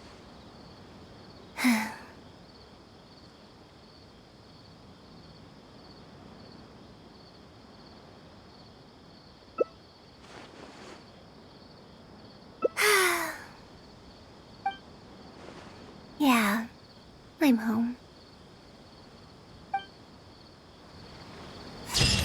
Hey, what do you think could be hidden in this big garden?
now? She seems so busy. Master said there's no rush, but I know that he's been busy working on something at Privetstui, so he hasn't returned to Gandharvaville for several days now. I feel for Madame but if I get her in trouble with the academia, then she won't have the time. Yeah, that would be the best for them both. I'll check with Master later and see if there's any. But I'm sure he'll say, the best thing you can do now is study hard. So Huh? Oh, yes. This way she can get her problem sorted out quickly. So if I also stay and help... that still sounds kinda scary. Okay then. I'm counting on you. Huh. I have to teach students from Haravatat, or owe Ksharawar a favor. It strikes me that they might be even less happy about such a deal than I am. I think I can sympathize. We're back, Madame Faruzan. The Traveler said that she can stay and help you. Oh, why I couldn't ask for more. In fact, I'm rather curious about the type of person the Traveler is. You were the one who taught Azar a lesson after all. Is that so? Good. It does so happen that I do have something I need now. Should I apply to teach a course with Haravatat, or join the collaborative project that Ksharawar is proposing? I don't know if Tainari's told you about this before, but while my research involves learning about ruins and the mechanisms within them, I don't belong to Ksharawar, which specializes in researching mechanisms, nor am I in Spontamod, which specializes in researching energy flow. Instead, I'm part of Haravatat, which specializes in languages and scripts. She has been invited to Ksharawar multiple times to continue her research, but she's rejected them each time. Just listen to how they introduce themselves. In the future, Ksharawar will be the only Darshan with the ability to research mechanisms. There's no such thing as exclusivity in knowledge. Besides, the current Ksharawar is more concerned about how mechanisms can be used in everyday life, while my research involves textual analysis of ruins. If they're trying to use the collaborative project as an excuse to have me reconsider again... No, that's not it. The request this time is from Akara Crafts. The representative of Ksharawar recommended you to them, Madame Faruzan. In truth, she told me that it's because she respects you a lot. Oh, respect? Oh, my. Putting aside my ideological differences with Ksharawar, I suppose I must acknowledge this attitude of theirs. At the very least, they're bounds above those decrepit Haravatat fools. Yeah, Akara Crafts is a pretty nice shop. Since both of you feel as such, I shall first hear this proposal. In summary, Akara Crafts wants to design a series of early learning toys that will cultivate curiosity and learning in children.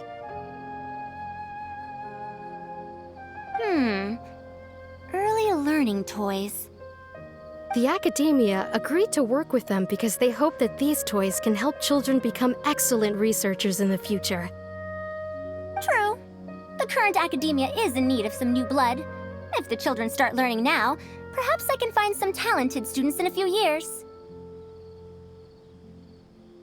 Madame Faruzan, you still haven't found any students? Anise, Ksharowar's representative, should be staying in the inn at Port Ormos. If you want more details, you can find her there. Port Ormos? Now there's a place I haven't been to in a long time. I wonder how much it's changed. I probably can't join you since Port Ormos is a little far from here. I should probably go back and report to Master, and then review today's homework. No worries. Go do your homework, Kale. Once I'm done with everything here, I'll head over to Privetstui. Thank you. Why, I'd even call this a rare chance for a curious researcher like myself to observe the legendary traveler up close.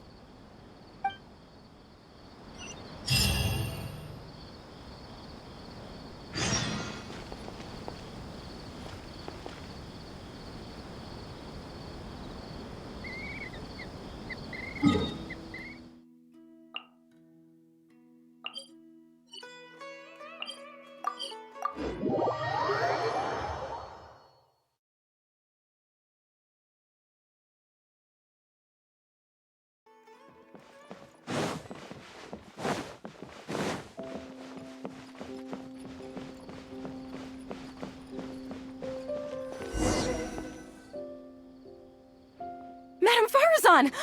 Oh, it's really you! Did you change your mind? All right, calm down. Let me be clear. I'm still not all that interested in Kasharawar. I'm just here to see how the project is going. After all, you're here as representatives of the academia in this collaboration. The reputation of all research is at stake here, so I will not simply stand by should mistakes get made. Either way, it's good that you were willing to come. Now, we've given Akara Crafts many ideas over the past couple of days. However, their owner thinks that our designs are too complicated, which will drive production costs too far up. That's expected. Students who have never had to deal with budgetary constraints probably don't understand how important it is to keep costs low. How enviable. Oh, If you join the Kasharawar, your budget will be as big as you want it to be. I guarantee it.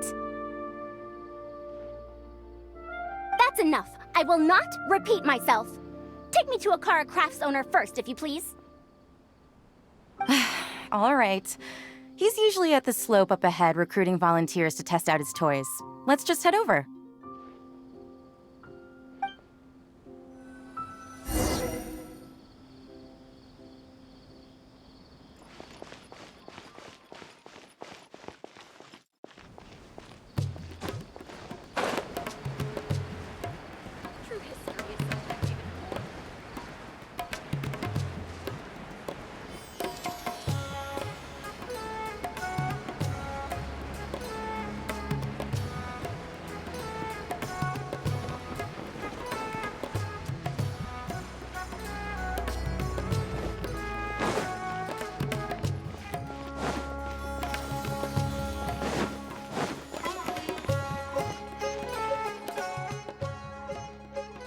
Mamdu, the one I recommended is here.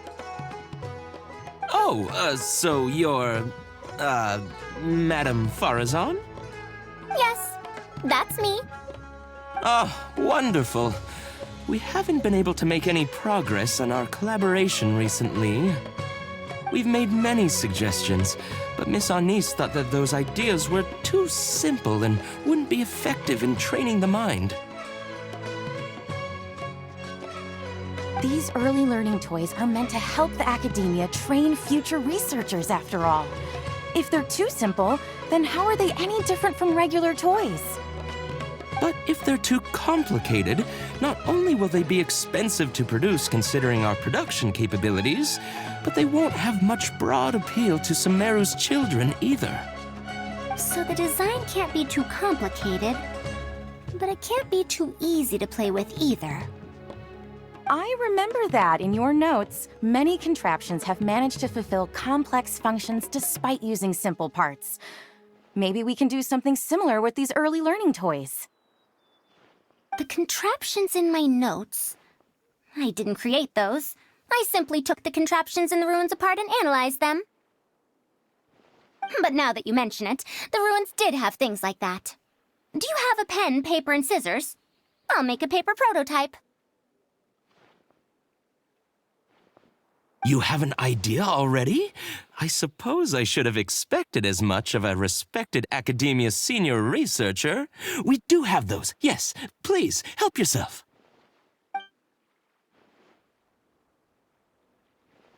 Oh, you're done already?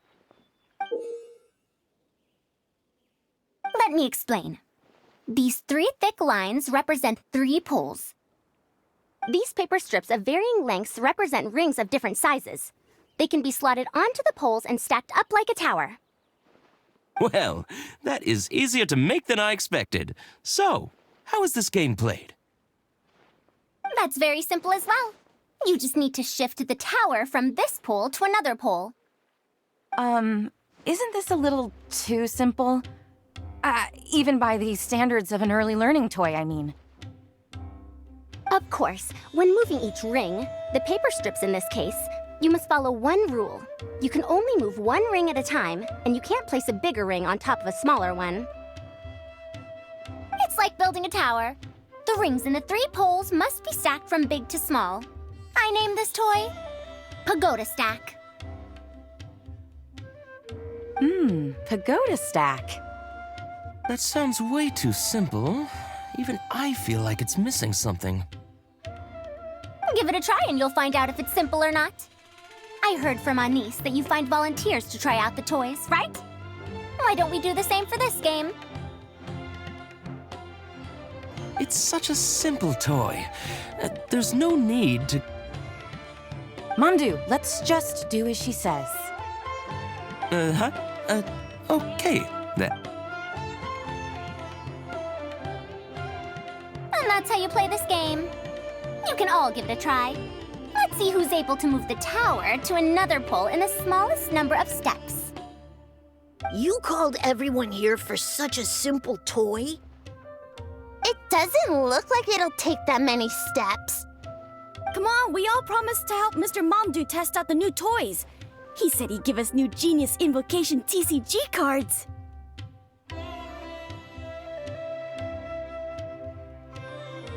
Ugh, fine. Let's get this over and done with so we can head back and play cards.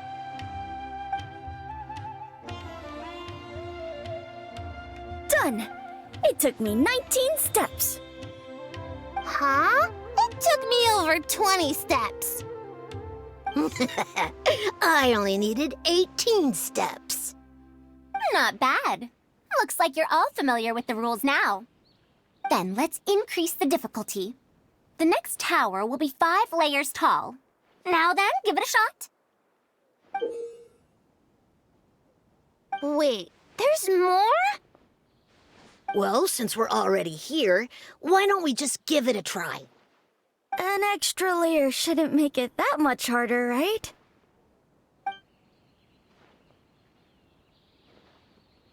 What's going on? I've already moved over 30 steps, but I'm still not done yet.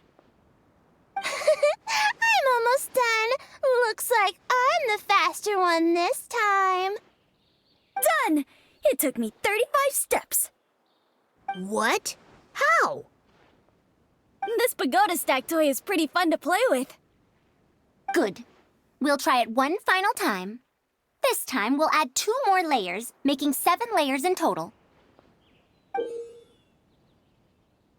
Mamdu, we've still got quite a few paper strips here. Why don't you give this a go as well? Do you need that many steps for something this simple? Let me try. Madam Faruzan, allow me to try it as well. You were looking at it quite seriously just now. Are you starting to understand the principles involved? I think so. If you want to test out your hypothesis, you'll just have to play and find out. Got it. We don't have enough paper strips left for you, Traveler. However, by the looks of things, you seem to have the game figured out. Why don't you guess what the lowest number of steps needed to solve a 7-layer pagoda stack is?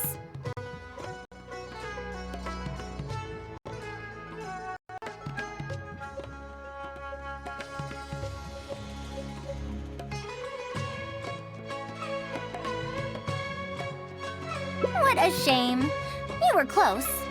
However, you did well for someone seeing pagoda stack for the first time. Let's see how well they do then.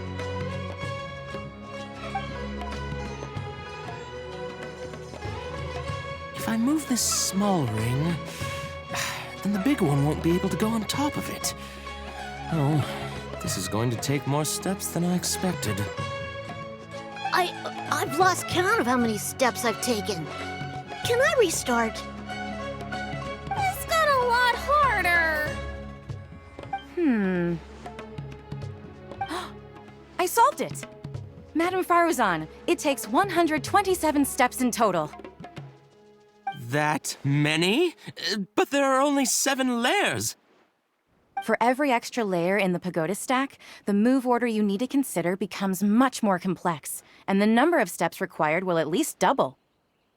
More accurately, it will require double the steps, plus 1 each time. You did well. You didn't underestimate the principles behind it just because it's an early learning toy. The complexity of any given contraption isn't determined by the number of parts it has.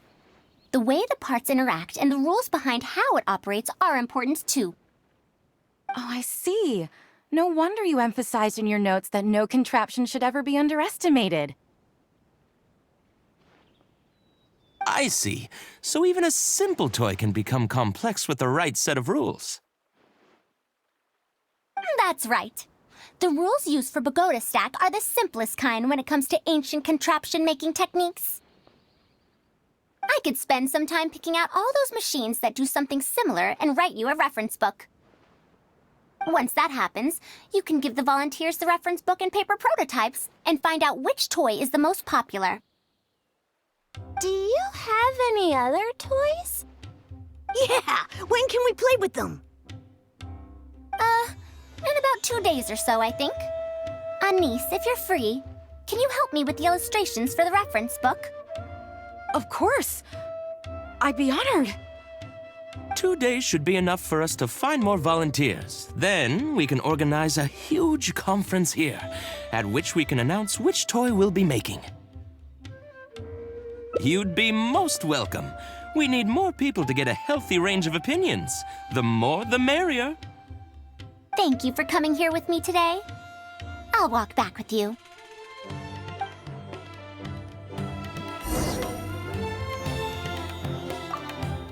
Is Madame Faruzan really going to mentor me? What an honor! I'm sure she'll say helping with illustrations isn't mentoring, so, don't tell her I said that.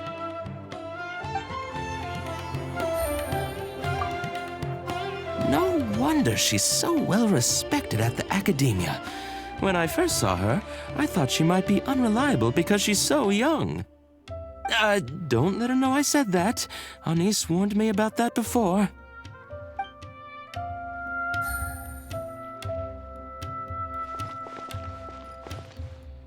We need to wait 2 whole days before we get the new toys? It might just be all reference stuff. It'll be a long time before we can play with the real toys. Guess all we can do is play Genius Invocation TCG in the meantime.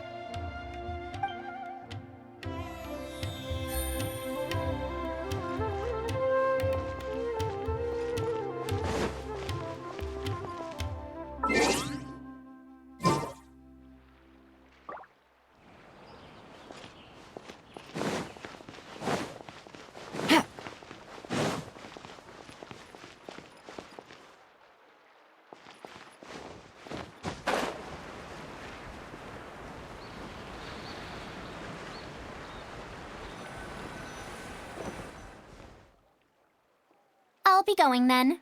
Say hi to Tainari and Kale for me if you can. Once everything here is settled, I'll make my way over to Pardistii as quickly as I can. You want to ask why I'm unwilling to join them, yes?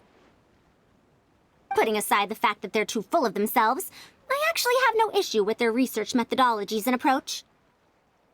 After all, knowledge is either right or wrong. Superiority and inferiority do not come into the conversation.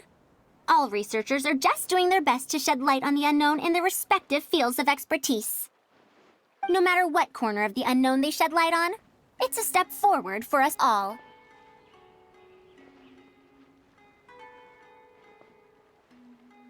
Because I believe wholeheartedly in that principle. Even if the others call my research useless, as long as the knowledge I gain from it is accurate, it could become useful in the future.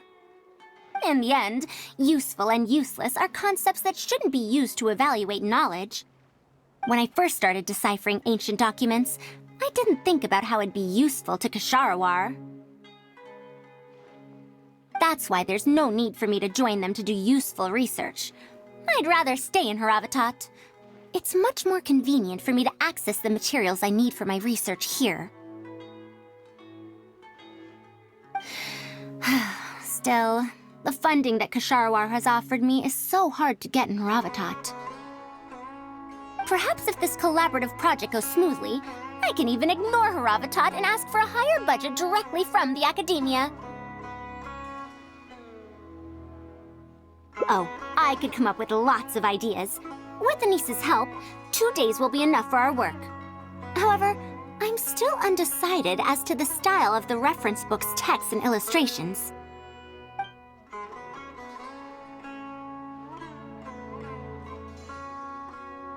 You're right. If no one understands the reference book, it doesn't matter how detailed it is. It's better to make it simpler and fun so that children will be interested in the subject. It'll also make it easier for me to recruit students in the long run. Thank you. I'll take your opinion into account. See you in 2 days. The sea is calm and the sky is blue.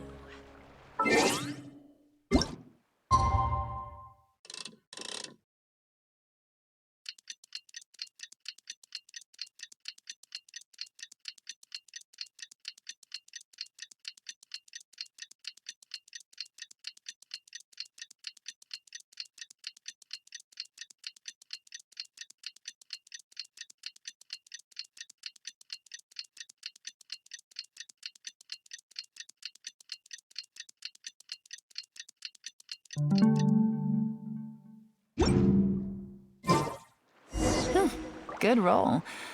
All right, maybe I'll take one more day off and knock out the rest of the work once I'm feeling up to it.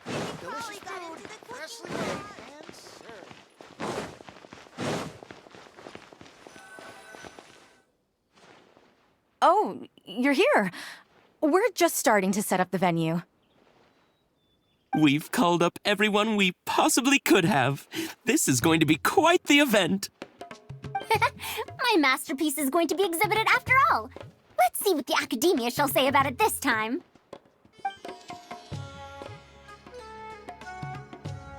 And if we activate this little mechanism just like that, a Sumeru rose will appear at the top of the cane. Oh, I see. I thought it came out of thin air! It's amazing! If the mechanism was bigger, you could make a rabbit appear, right? Then you can't use a cane. Could you switch it out with a hat or something? You're applying what you learned creatively. Not bad. Let's look at the next page. If you fold an origami bird like this, it'll fly further and more stably. Whoa, you can make a mechanism using just a piece of paper? The principles at play are even more important than the parts that make up a mechanism. These are pretty cool. I'm tempted to try them out. I'm not that interested in toys, but if they'll be beneficial for children's development... Everyone, we have paper prototypes and craft materials that you can use to make your own toys. Come try them out. This is such a well-prepared event. I'll give it a go. But we want to play too! It's fine. We have a lot of paper prototypes and craft materials. All feedback is also welcomed.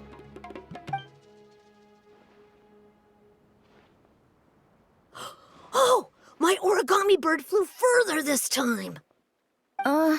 Professor Faruzan, how can I make mine fly further? Ahem. Just madam will do. Maybe in the future, you may indeed get the chance to call me Professor. You may wish to pay attention to these few details. Here, for example. All right. Wow! It really did fly farther! Madam Faruzan, will we learn origami at the academia? Of course you will. If you become a researcher, you can explore any field you like to your heart's content. In the future, if you want, you can even become one of my students.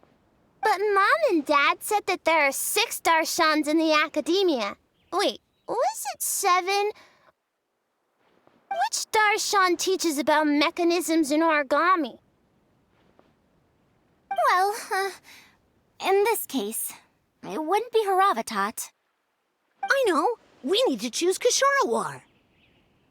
Huh? I want to attend Kasharawar in the future and fold even better origami birds. I want to make even more awesome mechanisms! Actually, the other darshans do have their own specialties, too. For example, Haravatat specializes in... Pay attention, children. Children? How did this happen? What if we end up in a darshan we don't like? Does that mean that we won't get to learn about the things we do like? No, that won't happen. Take me, for example. I'm a researcher from Haravatat, but I research mechanisms, see? The only person able to restrict your curiosity as a researcher is you.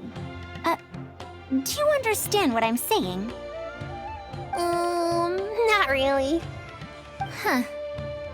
It's all right. You still have a long road ahead of you. Now, do you want to learn about some other machines?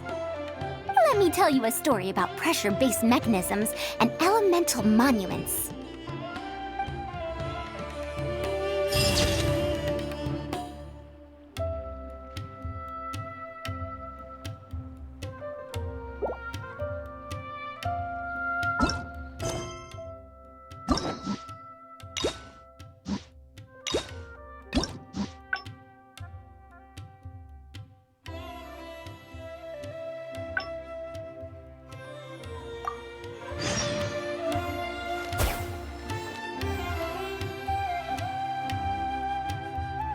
Is Madame Faruzan really going to mentor me?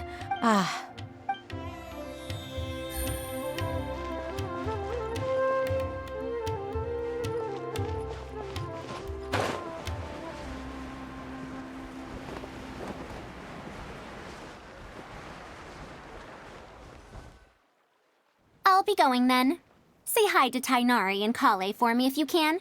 Once everything here is settled, I'll make my way over to Pardistii as quickly as I can. Anise. We haven't had much time to get to know each other, but she seems like a good kid.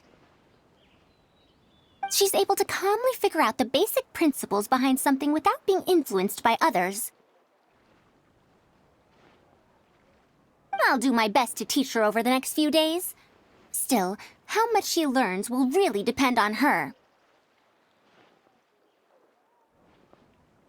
Well, her interest lies in the application of mechanisms. I do have some old knowledge to share, but if we think about the future, it's easier for her to learn the things she's interested in if she stays in Kasharawar. My research into mechanisms is, in a sense, a side effect of my research into ancient texts. If she becomes my student to learn how to make modern contraptions, it wouldn't benefit either of us in the long run. However, if she develops an interest in deciphering ancient texts over these next 2 days, that would change things. If I successfully poach a student, those young punks at Haravatat will have one less reason to cut my budget. Perhaps if this collaborative project goes smoothly, I can even ignore Haravatat and ask for a higher budget directly from the academia. Oh, I could come up with lots of ideas. With Anise's help, 2 days will be enough for our work. However, I'm still undecided as to the style of the reference book's text and illustrations. You're right. Explanations are a core part of early developments, too. By using detailed and accurate illustrations, we can impart knowledge more effectively. It would also make it easier for me to recruit students. Thank you. I'll take your opinion into account. See?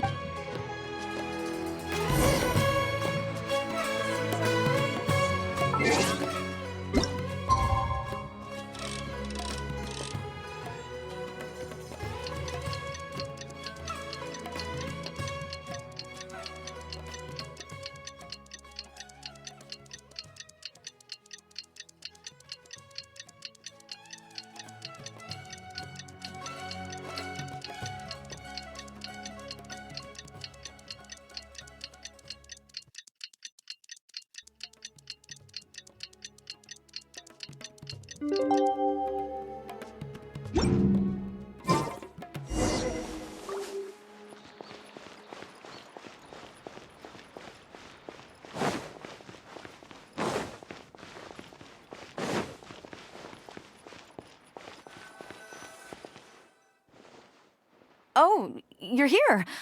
We're just starting to set up the venue. We've called up everyone we possibly could have.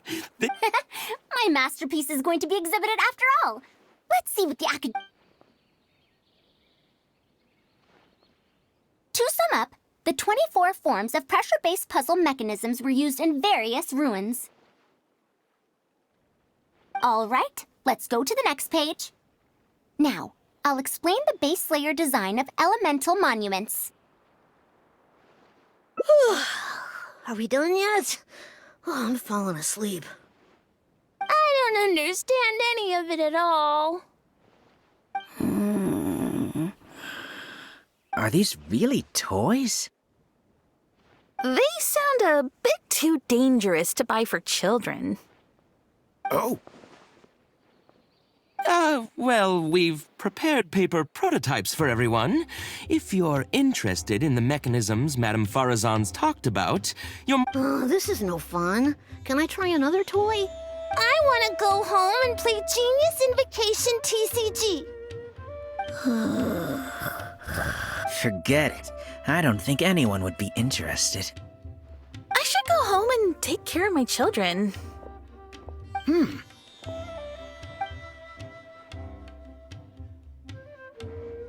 How did this happen? Forget about getting opinions from others. No one even wanted to stay and try them out. I'm sorry. I think we miscalculated. No, you simply gave suggestions. I was the one who decided to follow through. Anise, too, was only following my instructions. I will find a way to make up for this error. Please, give me some time. I'll write another reference book. Excuse me, but are you the one who wrote this reference book? Yes. Who are you? Ah, you're that man mountain who was in the crowd just now. Do I stand out that much? Well, I guess I don't look like someone who'd have anything to do with toys. Let me introduce myself. I'm Kamal, the branch master of Sumeru's Adventurers Guild. What's the branch master doing here? Were you looking for us, or did something happen? I came to Port Ormos to visit some old friends. On the way over, I saw the booklet you were handing out, so I came to take a look. Can you print a few more copies of this booklet and sell them to the Adventurers Guild? Also, could you make full-fledged models of those paper prototypes and sell them to us as well? What does the Adventurers Guild want with these toys? You may see them as toys, but to adventurers who need to deal with all sorts of machines and contraptions within ancient ruins, this booklet is a true treasure. We have many members who can't read, so books are of little use to them. What they know of handling mechanisms has been learned solely through word of mouth. Even if the academia granted public access to all their books, there are people who can't use them. Ah, and our booklet is practically all pictures.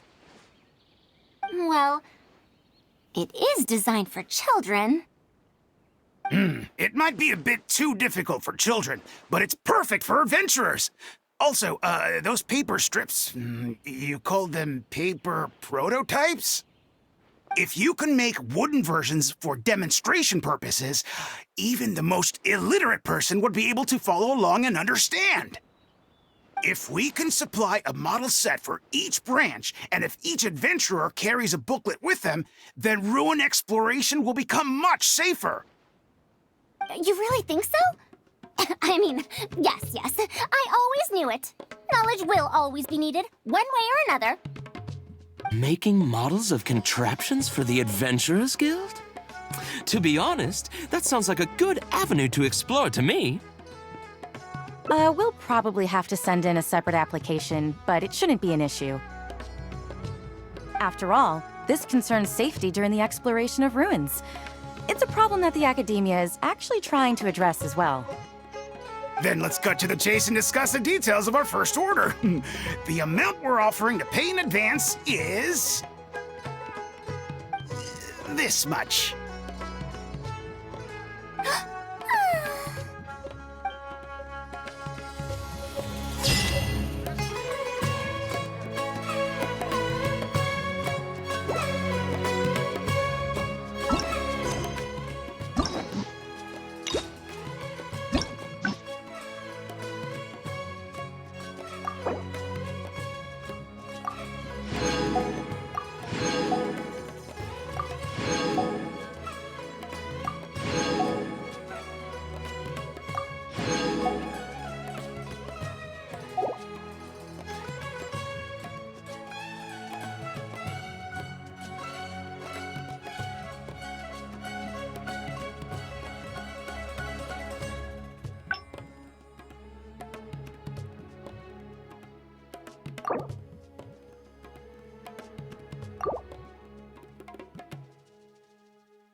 I got a new letter from an informant. Looks like the situation has changed again.